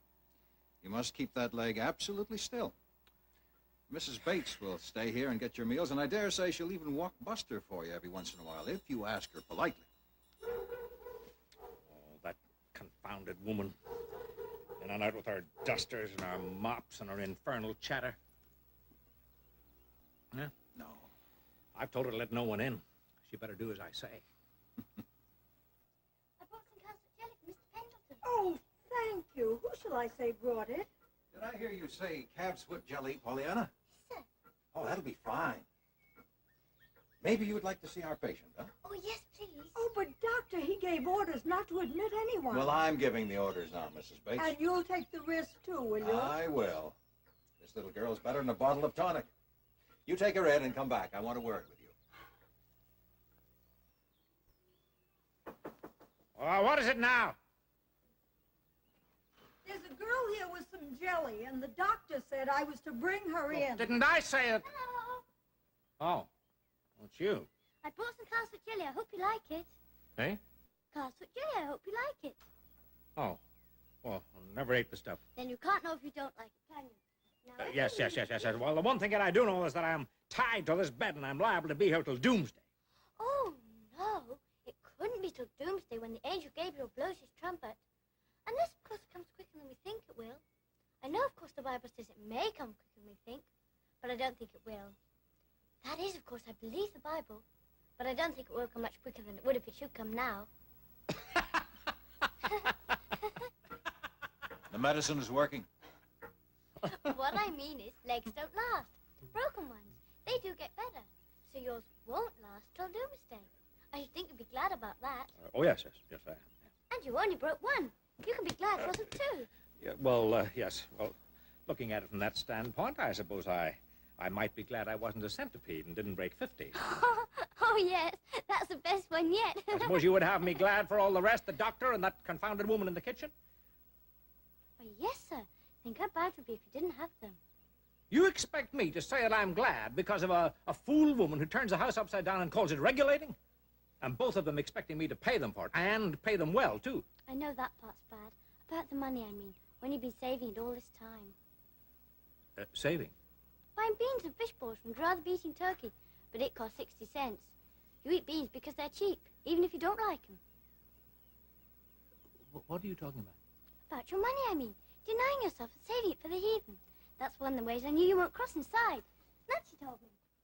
Oh, well, may I inquire who Nancy is? Oh, Nancy. She works for Aunt Polly. Ah. And who's Aunt Polly? Miss Polly Harrington. I live with her. Polly Harrington? You live with her? Yes, sir. She's taken me to bring me up, on account of my mother, you know. She was her sister. So you're Jenny's daughter? Polly Harrington's niece? Yes, sir. I suppose you know her. Oh, yes. Yes, I know her. Look, you don't mean to say that it was Miss Polly Harrington who sent this jelly to me, do you? Oh, no, sir. She didn't. And she said I must be very sure not to let you think she did. Yeah, I can imagine.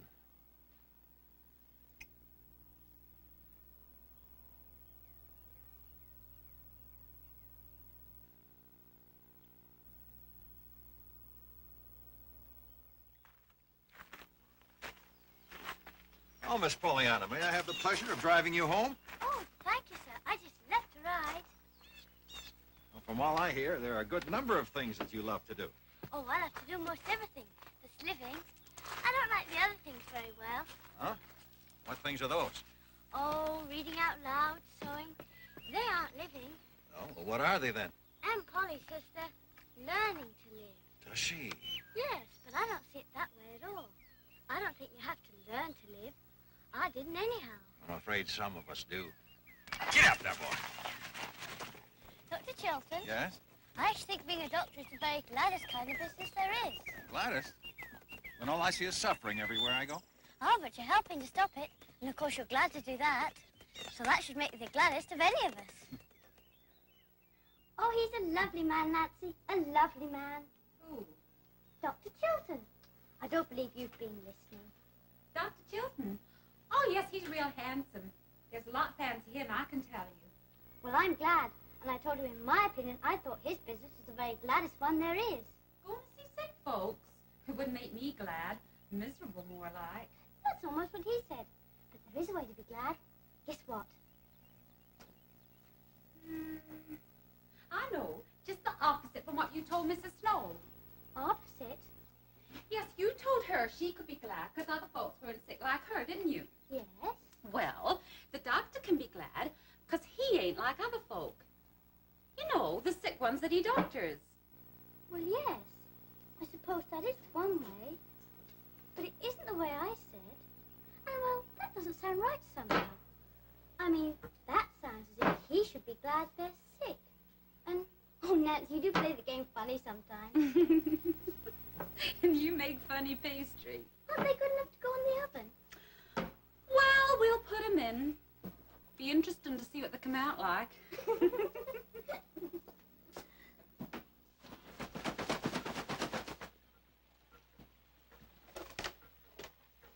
Pollyanna! Oh, you're all wet. Pollyanna, I want to speak to you upstairs right away. Again, Judge, Miss Pendleton? You didn't tell him I sent it, did you? Oh, no, Aunt Polly, I told him we didn't. You told him I didn't. Yes, Aunt Polly, you said so. Pollyanna, I said I did not send it. And for you to make very sure that he did not think that I did. That's a far story from telling him outright that I did not send it. Dear me, I don't see where the difference is.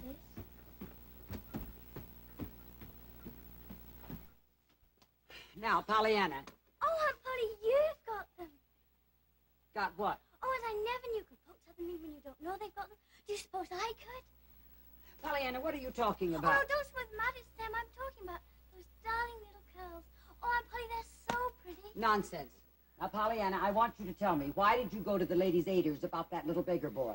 Oh, Aunt Polly, you don't know how pretty you look with your hair like that. Oh, please, may I do your hair like I did Miss Snow's? I'd so love to see it that way. You haven't answered my question. I want to know why you went to the ladies' aid meeting without my permission. That was an absurd thing for you to do. I'm sorry, Aunt Polly, but I didn't know it was absurd till I found out they'd rather see a report card than Jimmy. So now I've written to my ladies' aid out west about him, because Jimmy's far away from them, and I thought maybe he could be their little India boy. Pollyanna, what do you mean? Aunt Polly, What? was that your little India girl? I don't know what you're talking Oh, about. Aunt Polly, will let me do your hair, won't you? Oh, good, you didn't say I couldn't, so that means I may. Oh, I'm so glad. Pollyanna. Oh, my, what pretty hair you've got. And it's so curly, so much curlier than Mrs. Snow's. No, no. But, of course, you need more curls. Pollyanna. Uncle Gold place where folks can see them. My, I reckon folks will be glad now, and surprised, too, because you've hid them for so long. Why, Aunt Polly, I'll make you so pretty, everybody will just love to look at you. Pollyanna, I... Hold still, Aunt Polly. Her secret love. Oh, Brother. Timothy, give me that book. And suddenly, she was in his arms. The perfume from her hair maddened him. My love, he breathed. At last, we're alone together. I tell you, I better tell Nan the truth, too. What about? About Miss Polly? What about Miss Polly? Oh, only that she had a secret love once. Joking. Well, ain't my dad told me. And what's more, the man's still living here, right in this town. Who is he? What's his name? My dad didn't tell me. Oh! But it's true. Once upon a time, Miss Polly had a lover.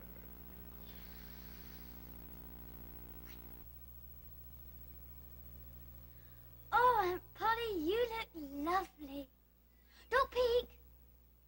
I thought of something else to make you even lovelier. Just a moment.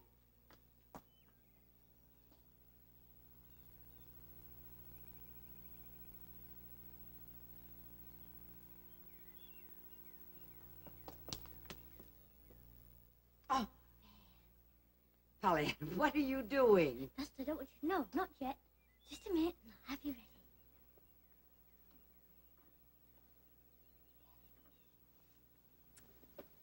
What are you doing? No, no. Where are you taking me? It's only the sun, Paula. Just a minute, and I'll have you ready.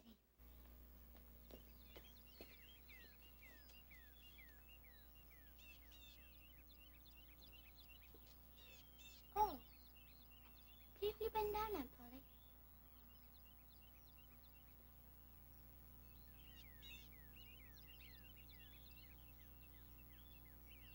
There. Look. Now I reckon you're glad I dressed you up.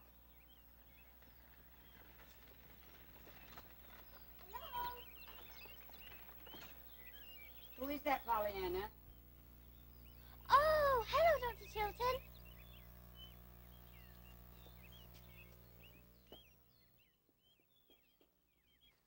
Dr. Chilton, did you want to see me? Mr. John Pendleton would like to see you. Will you come? I'll bring you back before 6 o'clock. Just a minute and I'll ask Aunt Polly. Aunt Polly? Pollyanna, to rig me up like this and let me be seen. Oh, but you look lovely, real lovely. Lovely indeed. Oh, Aunt Polly, please let the curls stay. As if I ever would. Oh, Aunt Polly, please may I go, Dr. Chilton, see Mr. Pendleton? Yes. Yes, go, Pollyanna. Please go.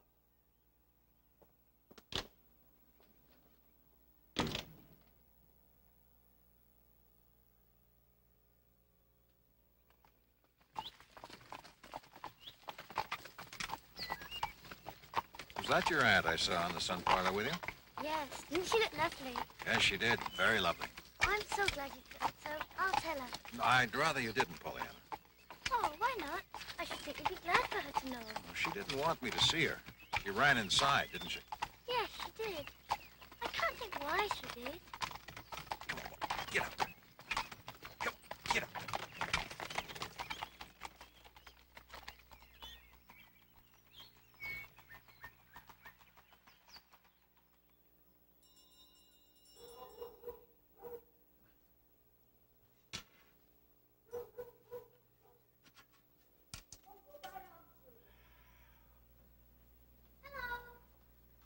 Oh, well, Miss Pollyanna. Well, you must really be a very forgiving little person to come and see me again. Oh, but I was real glad to come. Yeah, well, I was pretty cross with you, you know, when you brought me the jelly, and when you found me with a broken leg. Oh, I was real glad to find you. That is, I don't mean I was glad your leg was broken, but... Yeah, well, I never thanked you for that, but I do thank you, however. You know, I consider you were really a very wonderful little lady, what you did that day. Oh, and thank you for the jelly, too. Did you like it? Very much. I suppose there isn't any more that Aunt Polly didn't send, is there? No, sir. Ah. Please, Mr. Pendleton. I didn't mean to be rude when I said Aunt Polly didn't send the Oh. jelly. Yes. Well, over there. See, under the table? See that brown box with the brass things on it? Yeah, bring that over to me. It's pretty heavy, but I don't think it's too heavy for you. Oh, I won't be strong. That's the girl. Right. Now, put it up here. There we are. Is it precious? Well, let's look and see. Huh?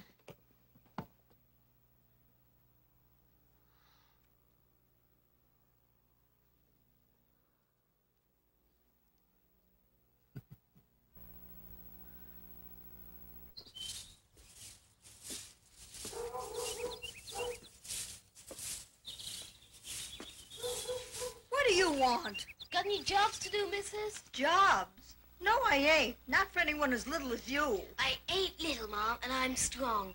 I can do wood cutting, stick chopping, shoe shining, fetching, and carrying. Who are you? Jimmy Bean. Where'd you come from?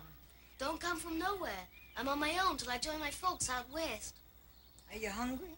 Some, but I ain't no beggar. All right, Jimmy Bean. I'll give you a bite of supper if you do a little bit of work in the garden. You will? Here. Thanks. You mean they say prayers to that little doll? Yeah, that's right. Well, see, he represents one of their gods to them. But that's silly. There's only one God, and he's up in heaven. Well, Pollyanna, you know, the world is a very big place, and we live in one small corner of it. We know too little about the beliefs and the customs of other people. Who the devil's that? It's Jimmy Bean.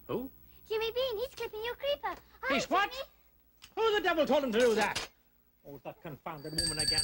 I won't have strangers tramping all over the place looking in at the windows. Come away from there. Get away, boy. Do you hear? Oh, please don't be cross with Jimmy. Hey, look. What is that boy doing in my garden? He's doing a bit of work. Oh, so you took it upon yourself to hire him, did you? Yes, I did. The garden is in a shocking state. And I thought now that you had visitors coming, you'd want it to look a bit tidy. Yeah, well, I don't, so send him away at once. Oh, please don't send him away. He hasn't any fault. He's trying to work for his keep. For his keep? It's only his supper. That isn't going to ruin you. You see, they don't want him at the orphan home, and the ladies' aiders don't want him. They're only interested in them little India boys they can put on their report. But I suppose if them little India boys don't know anything else than to think God's a little doll thing, they do need helping. Oh, where is he? Big man, go and find him. No, you stay where you are. Then he can finish the clipping, can he? Oh, very well. But not this window. Oh, thank you. Pollyanna. Yes? Pollyanna, come away from the window. Look, forget about that little boy for a minute now. Come and sit here. Look, Pollyanna, I would like you to come and see me more often.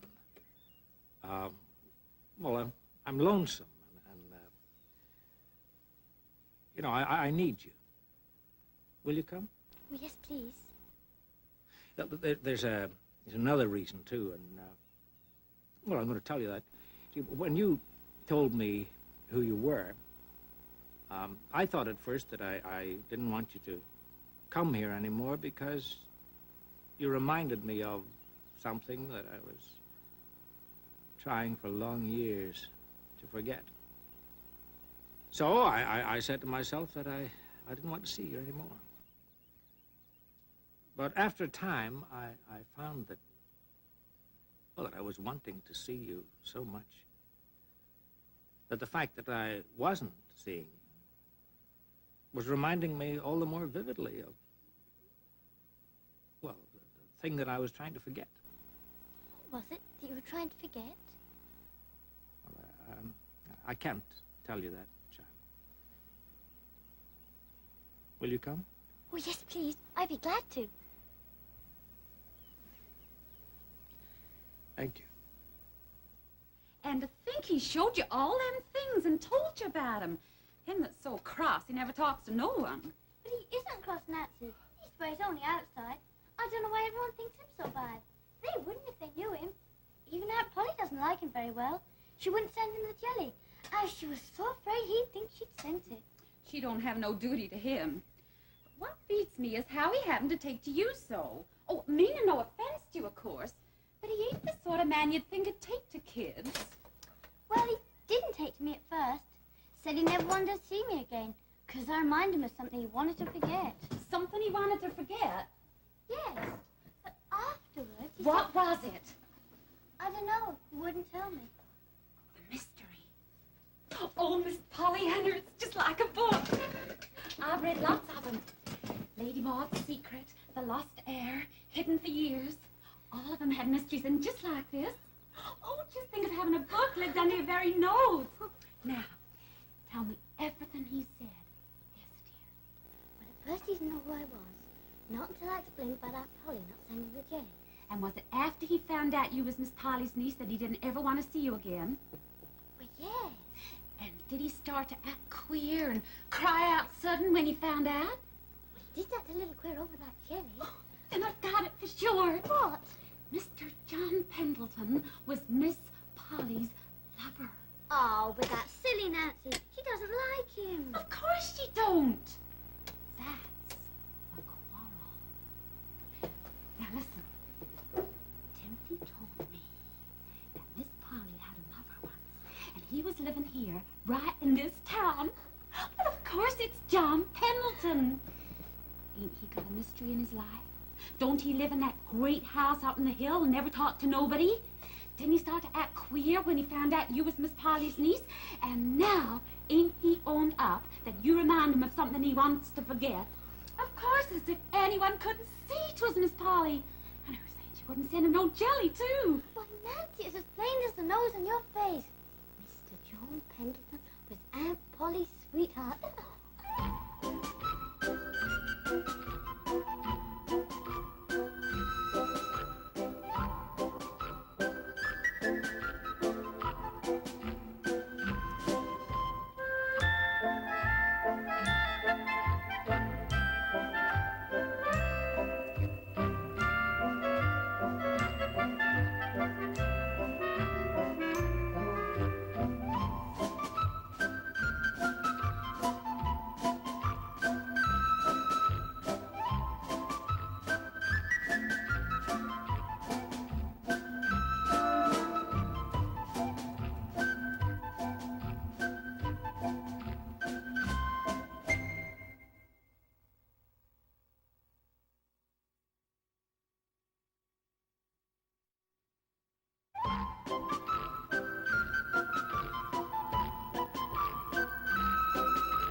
Hello, Pollyanna. Dr. Chilton. Cake, huh? Lucky ducks. It's what I made myself. But it didn't seem to rise this year. The Nancy said it wasn't fit to eat. Well, the ducks seem to be enjoying it. Yeah. I hope it won't give them stomachache, though. Oh, no. Ducks have strong stomachs.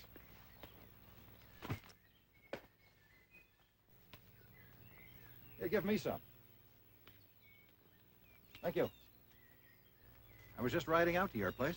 See me? Yes. Mr. Pendleton sends a special request. He wants you to go and see him this afternoon. Oh, yes. But it's not really me he wants to see, you know. No? It's Aunt Polly. Your aunt? Yes. And it's so exciting and lovely. Just like a story. Shall I tell you? Please do. Well, once upon a time, Aunt Polly and Mr. Pendleton were lovers. Lovers? Yes.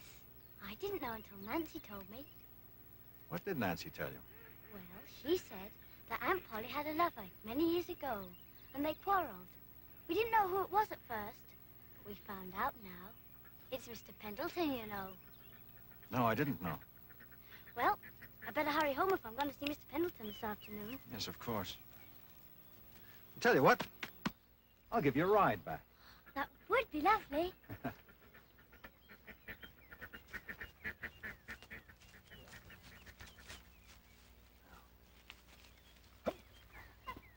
There we go. Come on.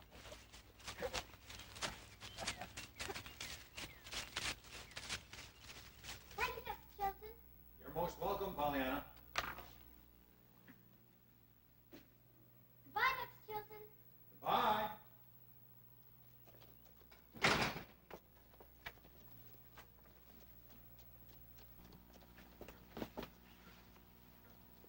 What is it, Pollyanna? It's from my Lady Zeta's, the ones out west. They don't want Jimmy Bean. They say if he's in an orphan home, he'll be well cared for. But Jimmy wants real folks, like all my real folks. Now, never mind, Pollyanna. You mustn't distress yourself over things that are no concern of yours. I just can't find anything for Jimmy to be glad about. But perhaps I'll think of something. You know, there are more important things in life, Pollyanna, than just being glad about something. There are? Of course. What, Aunt Polly? Well, things like doing one's duty and spending one's time profitably. What is profitably? Being profitable is having something to show for what you've done. So just being glad isn't profitable? Of course not. Oh, dear, Aunt Polly. I'm afraid you'll never play the game. The game? What game? Why, the game that Father told me. Oh, nothing, Aunt Polly. But I'm sorry you weren't ever glad about anything. What do you mean by that? But one day I'm going to make you very, very glad. At least I'm going to help to. What are you up to, Pollyanna? I can't tell you. It's a secret. But one day you're going to be very, very glad.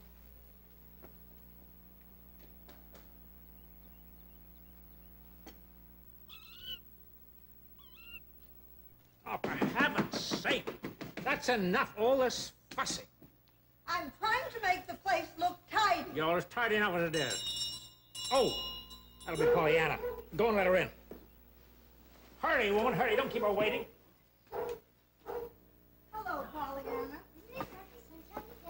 You're to go straight in, miss. Oh, Mr. Pendleton.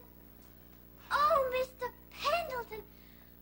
Oh, it's a rainbow, a baby rainbow. How did it get in? Well, I suppose it must have got in through the beveled edge of that glass thermometer. The sun shouldn't strike it at all, but it does in the afternoon. Oh, but it's so pretty, Mr. Pendleton. If it was mine, I'd hang in the sun all day long. Yeah, well, a lot of good you'd get out of a glass thermometer. How do you suppose you could tell how hot it was or how cold it was if the thermometer hung in the sun all day? I shouldn't care, as if anyone should care. They could live in a rainbow all day. Live in a rainbow. Nora! You want something? Just you wait. Nora, bring me one of the big candlesticks from the drawing room. Please. Oh, Mr. Pendleton, you're going to try to walk. I'm going to walk over to this window. Oh, well done, well done. Now, in that box there, you'll find some string. Now, choose me a long piece. Good. Thank you. Now, just put it there. Thanks. Now, we tie one end of that to his hand, and we'll tie the other end to that lamp. What's this for, Mr. Pendleton? Oh, you'll soon find out.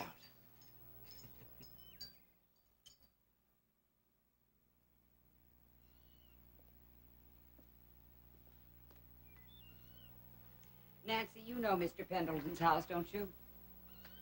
Yes, ma'am. Miss Pollyanna is visiting there. She has neither coat nor umbrella, and it's clouding over. Yes, ma'am. I want you to meet her and bring her home. Yes, ma'am. Now, ma'am. She'll be leaving there about 5. Make sure you're there just a little before that. Yes, ma'am.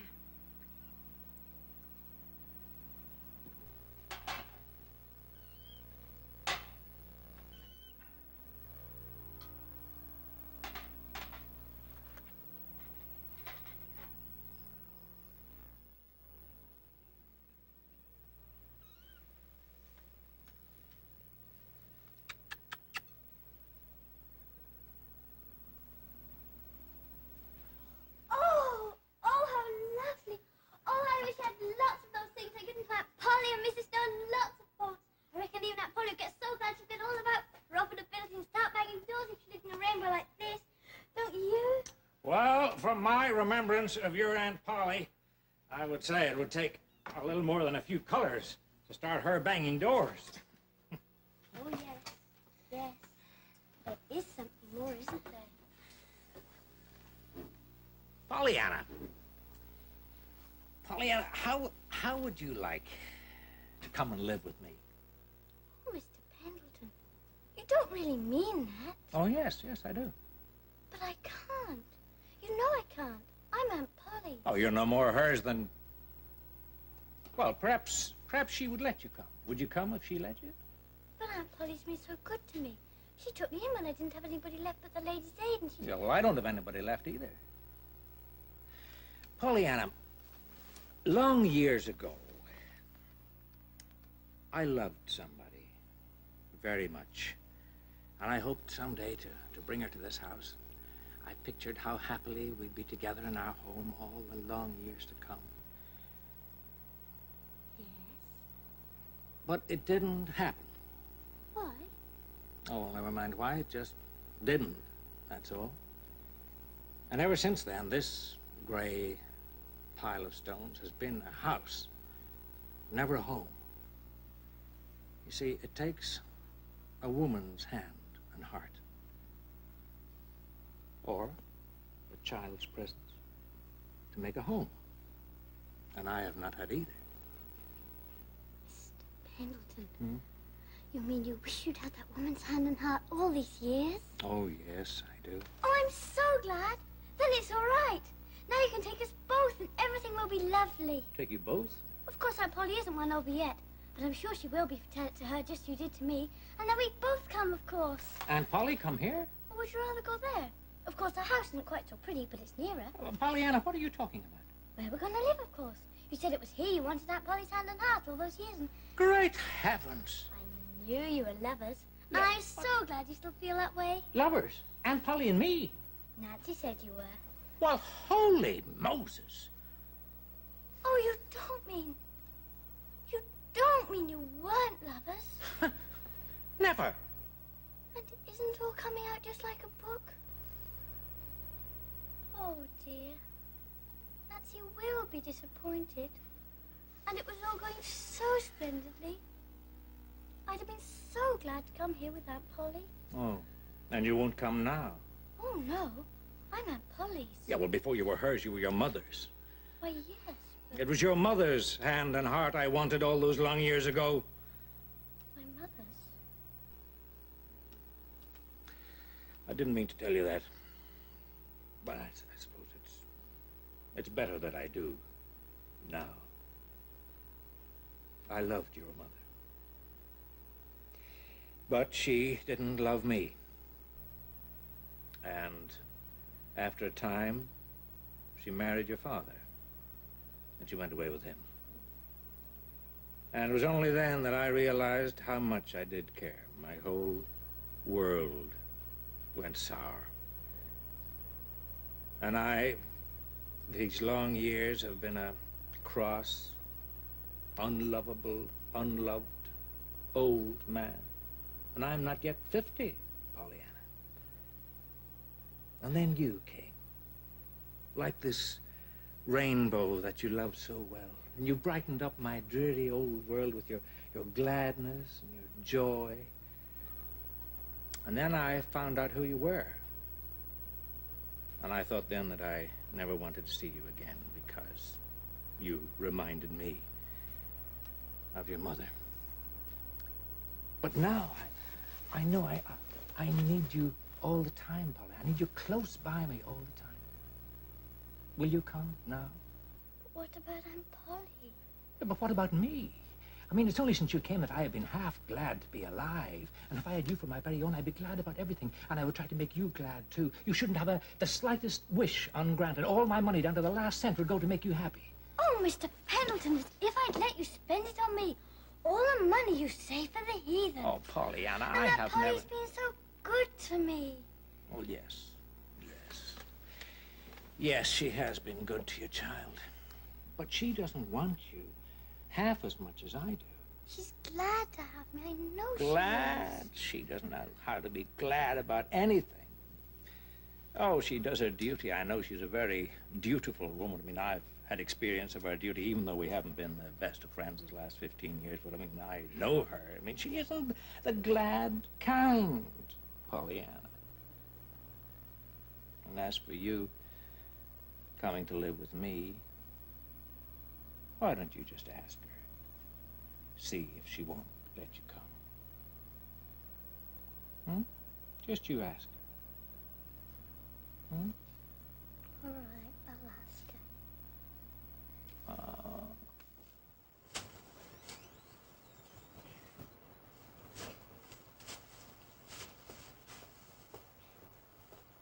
Hi. Hello, Jimmy. Well, ain't you glad to see me working here? Yes, I'm glad for that. What's up? You look real down in the dumps. Ain't never seen you down in the dumps before. Oh, things just aren't turning out the way I planned. You mean those ladies out west don't want me?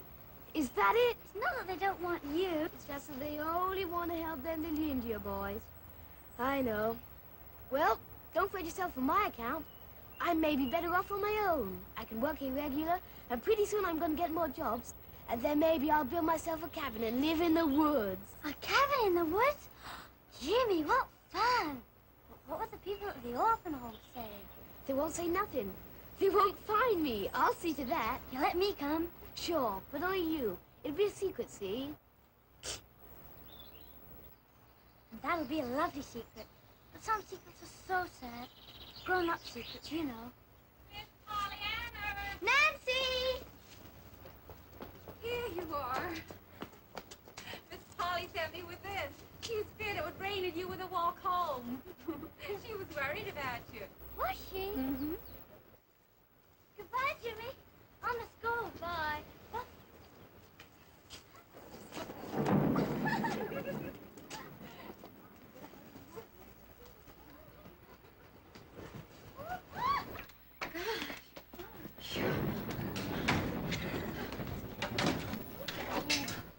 You don't seem to say what it means to have your aunt worried about you, child.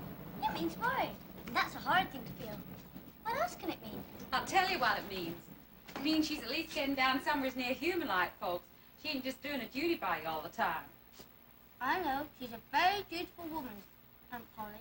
You're right, she is. But she's getting something more now since you came. Nancy? Mm-hmm. Do you think Aunt Polly likes having me here? I mean, would she mind if I wasn't here anymore? Well, that's just what I'm telling you, child. Didn't she send me post haste with an umbrella because she saw a little cloud in the sky? Didn't she make me bring all your things downstairs so you could have a pretty room? Why, Miss Pollyanna, when you remember how at first she hated the idea of you coming. Did she? Well, now, I shouldn't have said that, but she sure is different now. There's little ways she has that shows how you've been softening her up and mellowing her down. Way she's taken to that kitten, way she talks to me, and Oh, lots of things. Why, Miss Pollyanna, there ain't no telling how she'd miss you if you weren't here. Oh, Nancy, I'm so glad you don't know how glad I am that Aunt Polly wants me. Steady, steady, child. Well, you've cheered up, no mistake. You haven't told me what more you found out. What about? You know, up there at the big house. Mr. Pendleton and his secret love. What's that? I'm afraid it isn't like a story after all. What? Well, at least it is, but not the story we thought it was. I think I better get my slippers on.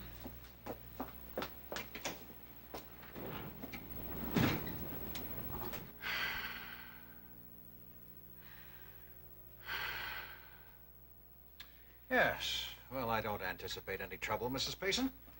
I didn't have trouble with any of the others, Doctor. How many does this make? 5. What does your husband say about it? There ain't much you can say. Of course, he ain't my husband, as you know, Doctor. We've not been to the preacher yet. No. I think we would have gone by now. It's just that Waldo, my man, can't abide the Reverend Ford. Well, not liking the minister's no excuse for not getting married, Mrs. Payson, especially in your position. No. I suppose it is time we, did something. Would you fasten my blouse, Doctor? It really would be in the interest of your children, you know. I know. I hear 'em getting called names all the time. Trouble is, Waldo thinks that if we did get wed now, folks would say we did it to stop the name calling. And he's the kind of man who doesn't give a damn about... who doesn't care what folks say or think. Yes, well, I'm sure that if you talked it over with Waldo, he'd see that that isn't a good idea either, for not getting married, that is. I know you're right, Doctor. I'll have to talk to him. Good. Well, up we come, Wilbur. I'll call in every week, will I? Every month, Mrs. Payson, you know that. Oh. Oh, yes. Unless there's something unusual, of course. Well, seeing you and talking to you does me a lot of good, Doctor. Yes, well, goodbye, Mrs. Payson. Oh!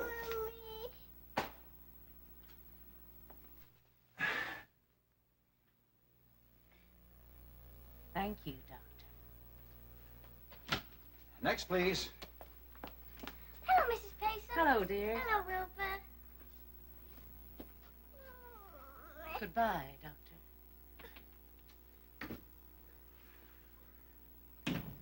You know Mrs. Payson, Pollyanna? Oh, yes. I go to her house quite often to play with the babies. Oh, what does your aunt say about that? Oh, Mrs. Payson told me not to tell her. She thought it best if we kept it a secret. Oh, I see. Well, now, young lady, what can I do for you? Mrs. Snow sent me. It was to give her the name of some medicine for the pains in her legs. Oh, yes. Please, sit down. Though I reckon the best medicine I could prescribe for her would be you. I've never seen such a change in a patient. I've never been here before. This is your home, isn't it? Well, you could call it that, yes. Though it's not so much a home, it's more like rooms. I know. It needs a woman's hand and heart or a child's presence. It takes a woman's hand and heart or a child's presence to make a home. Mr. Pendleton told me. Oh, he did he? Why don't you get a woman's hand and heart, Dr. Chilton? What else did Mr. Pendleton say? Oh, well, I suppose I ought to tell you. It wasn't Aunt Polly that Mr. Pendleton loved long years ago. I made a mistake. I hope you didn't tell anyone. No, I kept it to myself. Oh, that's all right, then. But why don't you, Dr. Chilton? Why don't I what?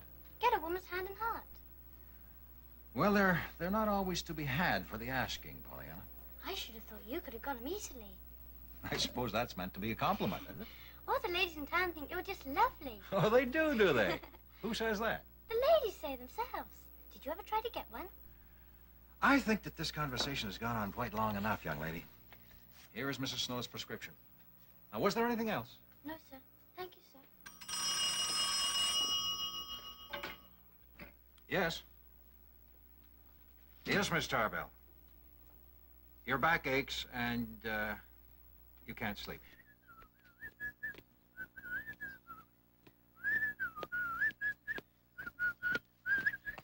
boy. Hello, Jimmy. Where are you going? Get some logs. We've been felling trees. Wanna come? Sorry, I gotta go see Mr. Pendleton. Him? Don't you like him? Not much, I don't. I just work for him. What do you keep going to see him for anyway? He's lonesome. Huh. He is, Jimmy. He wants a... Well? I've got the most wonderful idea. What now? I can't tell you yet, but where will you be? I'll be up by the quarry, where the timber's down. I don't promise anything, mind, but, well, I will try. Bye. Bye.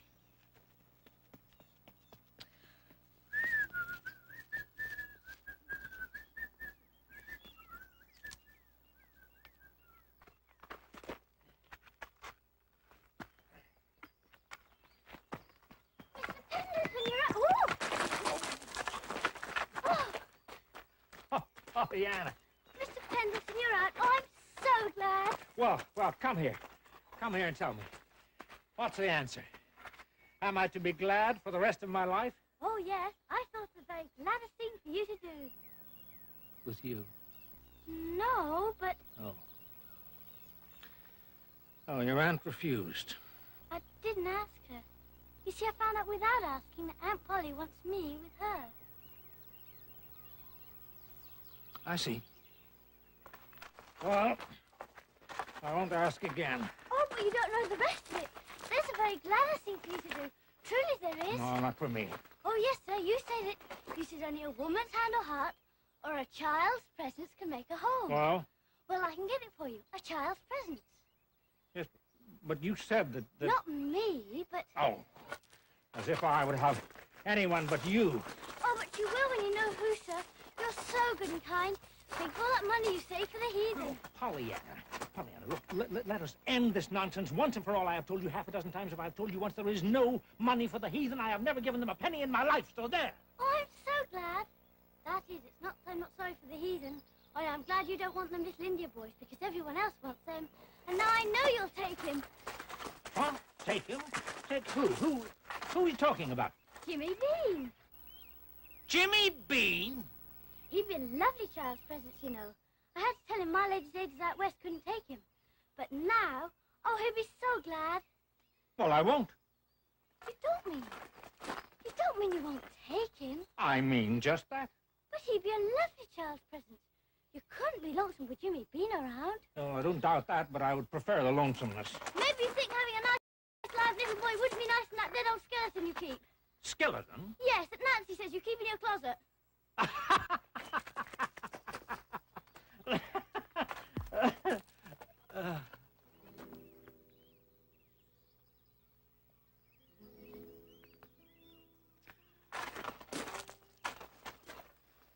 Pollyanna.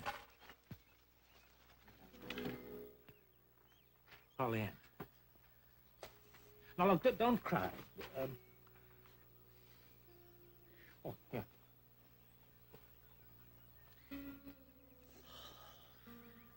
You're right. As usual, you know, skeletons in closets are, well, they're not much good for company. Horrible, I should think. I don't know how you could. Yeah, well, we old ones are apt to try to cling to our skeletons. You're right. You're right. You know, real living people are much better. Then you will take Jimmy? Well, Miss Polly, I hardly know the boy. But he works for you. No, he works for Nora. Couldn't you just let him come in and see you, so as you could feel a child's presence, you know? Oh, very well, you can bring him to tea on Saturday. But look, I'm making no promises any further than that, so don't you let that little tongue of yours run away with you. Oh, thank you, dear Mr. Pendleton, thank you. Oh, Pollyanna.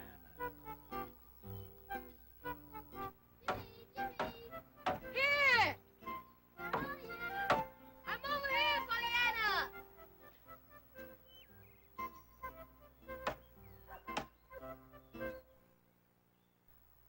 Pollyanna! Pollyanna! Pollyanna!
matter?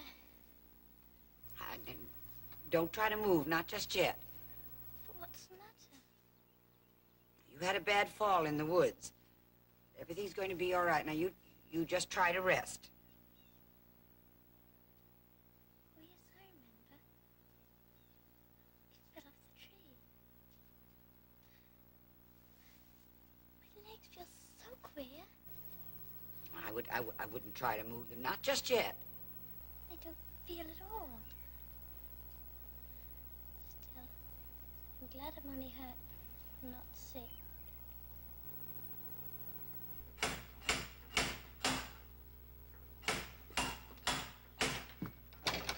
Hello, Jimmy Bean. What do you want? Mr. Pendleton sent this here for Pollyanna. What is it? It's a rainbow, he says. A rainbow? She's hanging in the window. I can do it for her. You can't go up. She's not having any callers. Not yet. Doctor says. It was my fault she got hurt. Asking her to come down for a quarry. Wasn't your fault. Things happen sometimes and nobody's to blame. She is going to be all right, ain't she? Well, we don't know yet.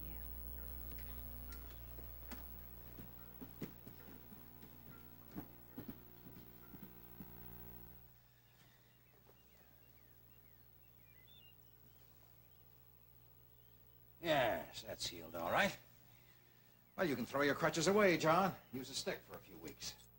Well, thank heavens for that. It's been dreadful cooped up in the house. With only myself for company. Never used to mind your own company? Until Pollyanna came along. Well, how is Pollyanna? I wish I knew. You mean you don't know? Well, I mean, surely you have some idea. How can I? I'm not Miss Harrington's doctor. Yeah, well, I mean, as an old friend, you can ask. As an old friend, so could you. Mr. Tom! Mr. Tom! Yeah? You'll never guess who's in the parlor. Teddy Roosevelt. No, of course not. John Pendleton. Just think, Mr. Tom, him calling on her. Well, why shouldn't he? I've been asking round, and I found out she hates him like poison, owing to something that happened years ago when she was young. It weren't his fault, poor fella. Nor hers neither.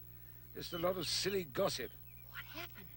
He fancied Miss Jenny, and when she went off with her minister fella, Miss Polly felt sorry for him and tried to be nice to him. Maybe she overdid it. Anyhow, certain folks began to make trouble. Said she was running after him. Of course, no gal with any spirit is going to stand for that.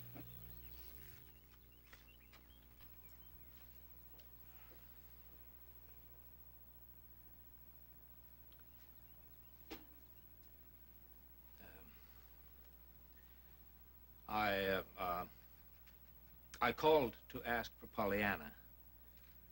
Yes, thank you. She's about the same. And how is that? I'd like to tell you, but I can't. You mean you don't know? No, I don't know. But surely the doctor has told you. No. Dr. Warren himself is uncertain. He's in correspondence with a New York specialist. They're trying to arrange a consultation. I mean, her injuries. You must know what they are. There's an injury to the spine. Spine?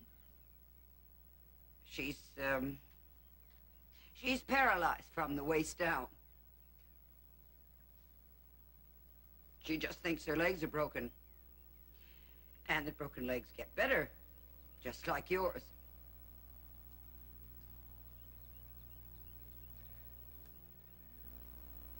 You know that I asked her, I tried very hard to get her to come to live with me. With you? I wanted to adopt her legally. Oh. But she wouldn't come. She wanted to stay with you.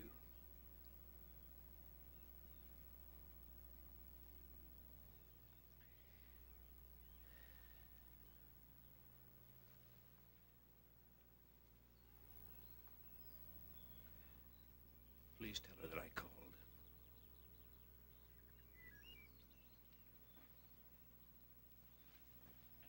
Wait. I will. Yes, I will. I'll tell her that you called. She'll be glad to hear about that.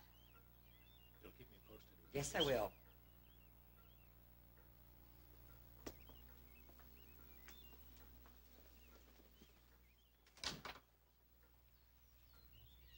Bye, Mr. Pendleton. And thank you. Thank you for coming. Goodbye.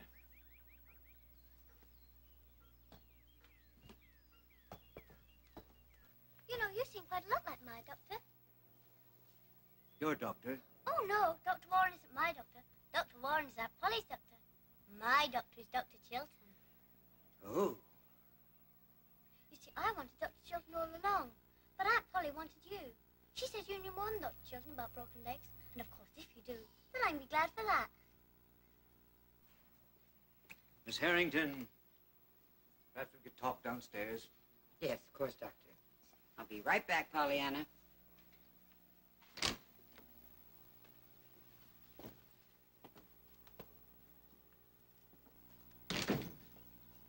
I'm sorry, Miss Harrington. The prognosis is most discouraging. Surely, Doctor, there must be something you can do. Well, I'm afraid that at present, there's nothing we can do. But in time... Research is going on all the time, of course. One never knows when there may be a breakthrough. But I think it only right that you should be prepared for the worst. She may never walk again. Is that what you mean?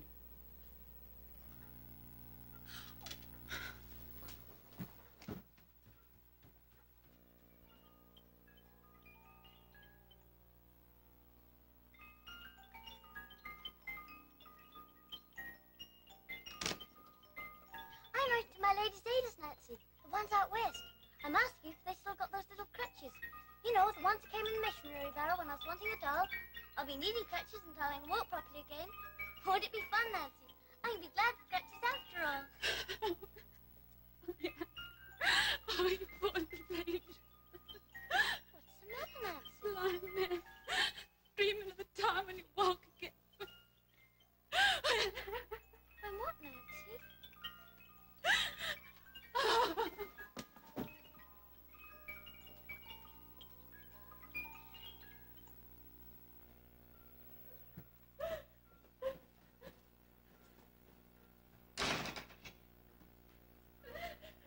Nancy, what in the world is the matter? Aunt Polly! Aunt Polly! Aunt Polly! Aunt Polly! Aunt Polly! Aunt Polly! Aunt Polly! Aunt Polly! Aunt Polly! Aunt Polly! Is it, Pollyanna? Aunt Polly, say it isn't true. Say it isn't true. Say what isn't true? That I'll never walk again. Oh, say it isn't true. What has Nancy been saying to you? She didn't say anything. She just looked at me and cried. And then people do that. It's always something awful. They looked at me like that when Father died. Oh, Pollyanna, you mustn't upset yourself. Nancy's a silly girl. What in the world does she know about such things? Do you know, Aunt Polly? Oh, yes, I know what the doctor said. Well, what did he say, Aunt Polly? He said that if we're a patient and we take... Did he say I'd never walk again? Aunt Polly, you must tell me. He did say that, didn't he? He said no such thing. You said he knew more than anyone about broken legs like mine. You said he knew more than anyone. Yes, I know, and so he does. Now, you mustn't think about this. I can't help thinking about it. It's all there is now to think about. How am I going to go to school and see Mr. Pendleton or see Mrs. Snow? How am I going to be glad for anything if I can't walk? Oh, don't do that. It was kind of you to come, Millie. You'll give her the wool, ma'am. Oh, yes, indeed, I will. And tell her Mother and me is still playing the game. The what? The game. She'll understand. Oh, yes. Yes, I'll tell her, Millie. Goodbye, ma'am. Goodbye, Millie. Give my best to your mother.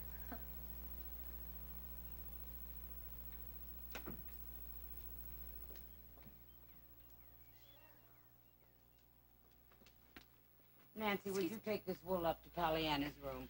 Tell her Mrs. Snow sent it round to her, and I'll be up in a few minutes. Yes, ma'am. I'm afraid there's another caller in the kitchen, ma'am. Another one? Yes, ma'am. It's that Mrs. Payson. I didn't know if you want to see her. Maybe you don't want to see the likes of me.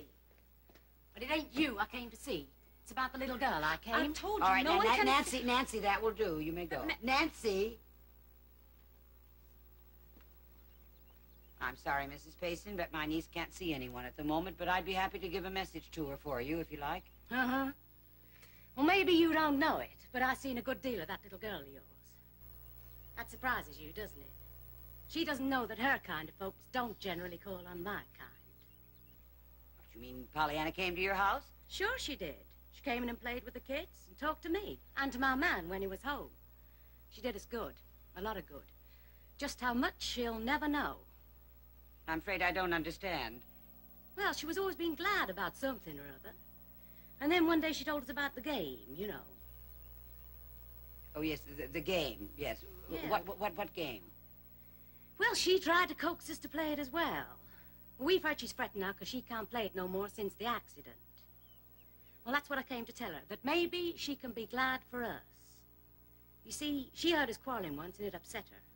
Well, Waldo, my man, and me, we've decided to stop quarreling and to try to play the game because she wanted us to. Will you tell her? Yes, indeed I will. We're also going to see the preacher tomorrow to get wed. Oh, well, that will be nice. Yeah. And in a way, that's because of her, too. But maybe you best not tell her that, because she wouldn't understand. I see. Well, I think that's all I came to say, so bye, Miss Harrington. Goodbye, Mrs. Payson. And thank you for coming. Thank you, ma'am.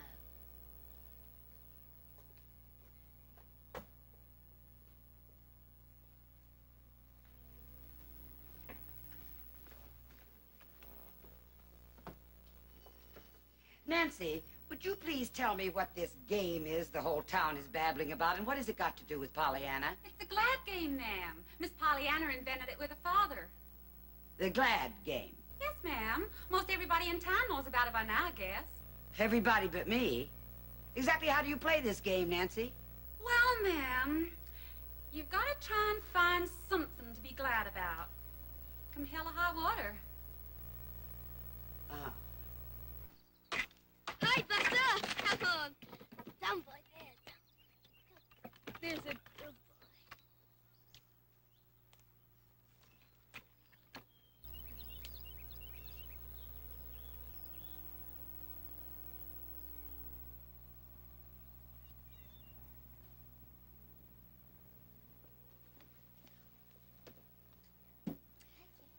I have a message for you, Pollyanna, from Mr. Pendleton. He told me to tell you that he's decided to take Jimmy Bean to be his little boy. Oh! He thought you'd be glad about that.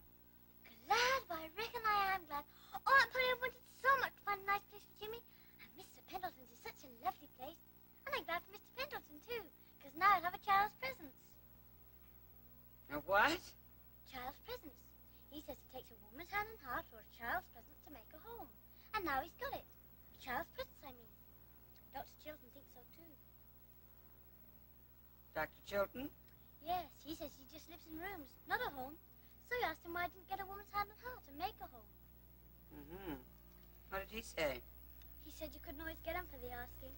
But I should thought he could get him easily. Everyone likes him, and all the ladies in town think he's just lovely. Really?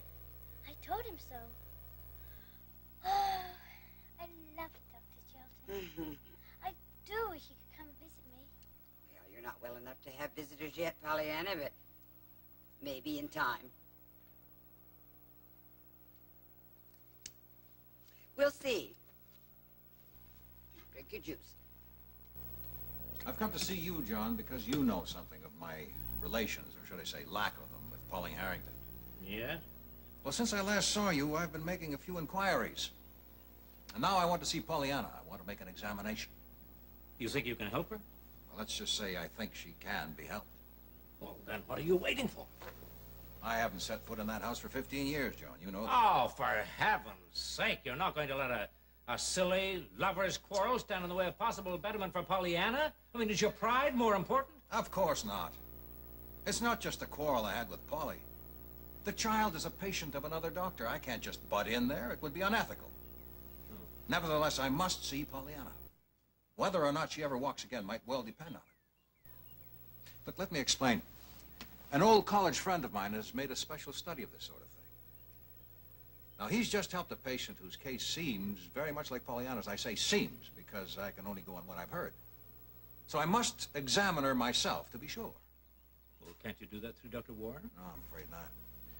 No, he suggested consultation with me in the very beginning, but Polly just wouldn't hear of it. She was very definite about it. Well, she'll have to be persuaded to change her mind. I mean, she must be made to see you. Yeah, but how? Well, I don't know.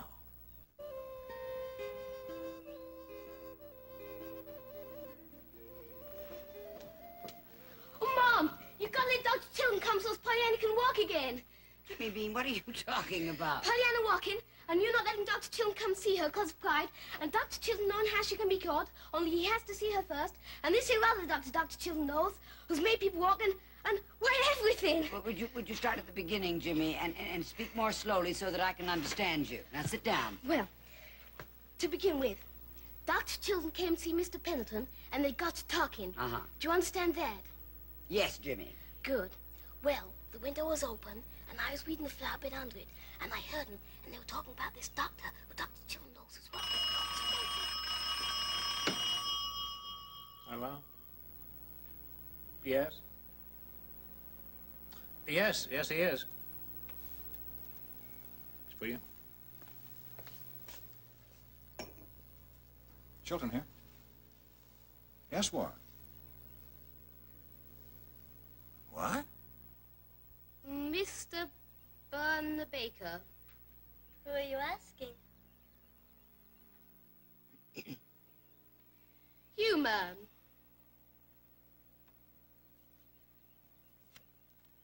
And Mrs. Bun?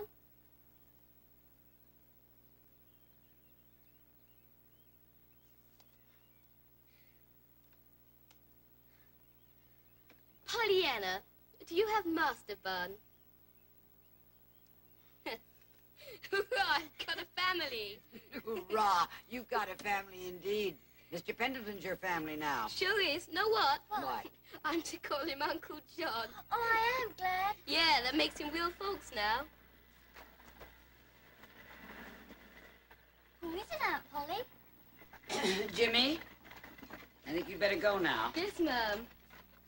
Bye, Pollyanna. Bye, Jimmy. Give my love to Uncle John. Sure will. I'll come again soon. I will. Bye. Go by the kitchen, Nancy. We'll give you a piece of pie. Yes, Mum. Bye. Bye-bye. Who is it, Aunt Polly? That's someone I think you'll be very glad to see. Dr. Chilton. Hello, Dr. Chilton. Goodbye, Dr. Chilton. Good evening, Nancy. Miss Harrington is expecting you. She is, sir? I mean... That will be all, Nancy. Well, Polly, it's been a long time. Won't you come upstairs, Dr. Chilton?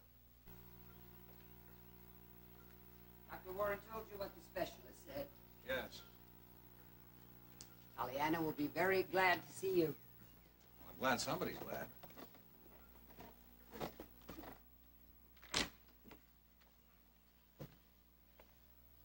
Hello, little lady. Dr. Chilton! Oh, how lovely to see you. Oh, I've wanted you so much, but Aunt Polly said... You see, my legs are different from Mr. Pendleton's. Well, they're nicer, for one thing. No, but there's something special about the way they're broken. And Aunt Polly thought the special doctor from New York knew most about my sort of broken legs. That's why she sent for him and not you. I know. They look just the same as ever. But when I try to move them, nothing happens at all. Well, how about me looking at them, huh? Oh, yes, if Aunt Polly will. Yes, Pollyanna, both Dr. Warren and I think it would be helpful to have Dr. Chilton's opinion.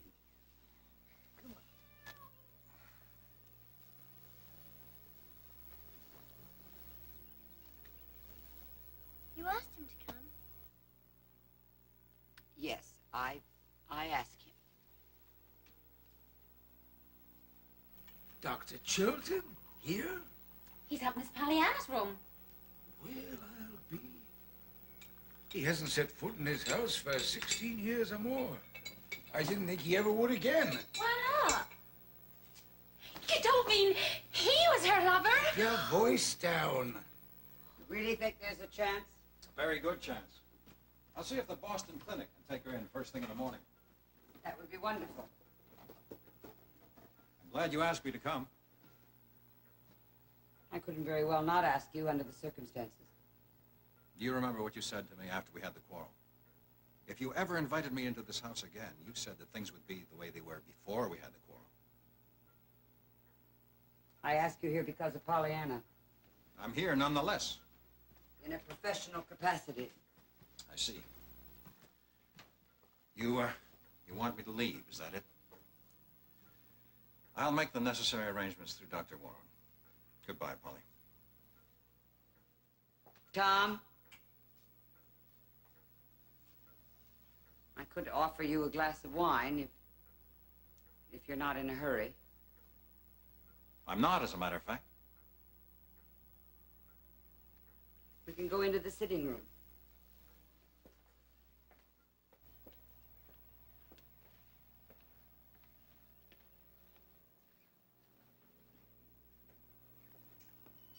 I see I haven't been entirely forgotten. I took this picture of you, remember? What a beautiful day it was.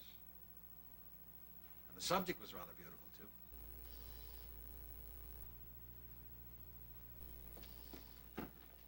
Yes, Nancy. Would you bring the port wine, please? What wine, ma'am? Yes, the port wine, Nancy, please. And some glasses.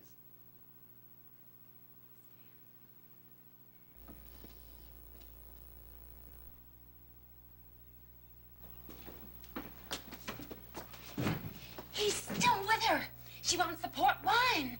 Port wine? Yes, I've never seen any here. Down in the cellar, you'll find some bottles the old master left. You better not keep them waiting. The fire might go out again. Oh, Mr. Tom, it's so romantical. Oh. My dear Polly, you haven't changed a bit. Of course I have. You have, too. Well, we're both older, it's true. And for that reason, both wiser, I would hope. Age doesn't seem to have lessened your popularity with the ladies in this town. One more remark like that, and I'll begin to think that you still care for me. Or do you? Oh, Polly, all those wasted years. I can't even remember what that quarrel was all about, can you? Why don't we forget we ever quarreled and make the most of the time we've got left? Tom, you do think Pollyanna will get well? Of course I do. Don't you?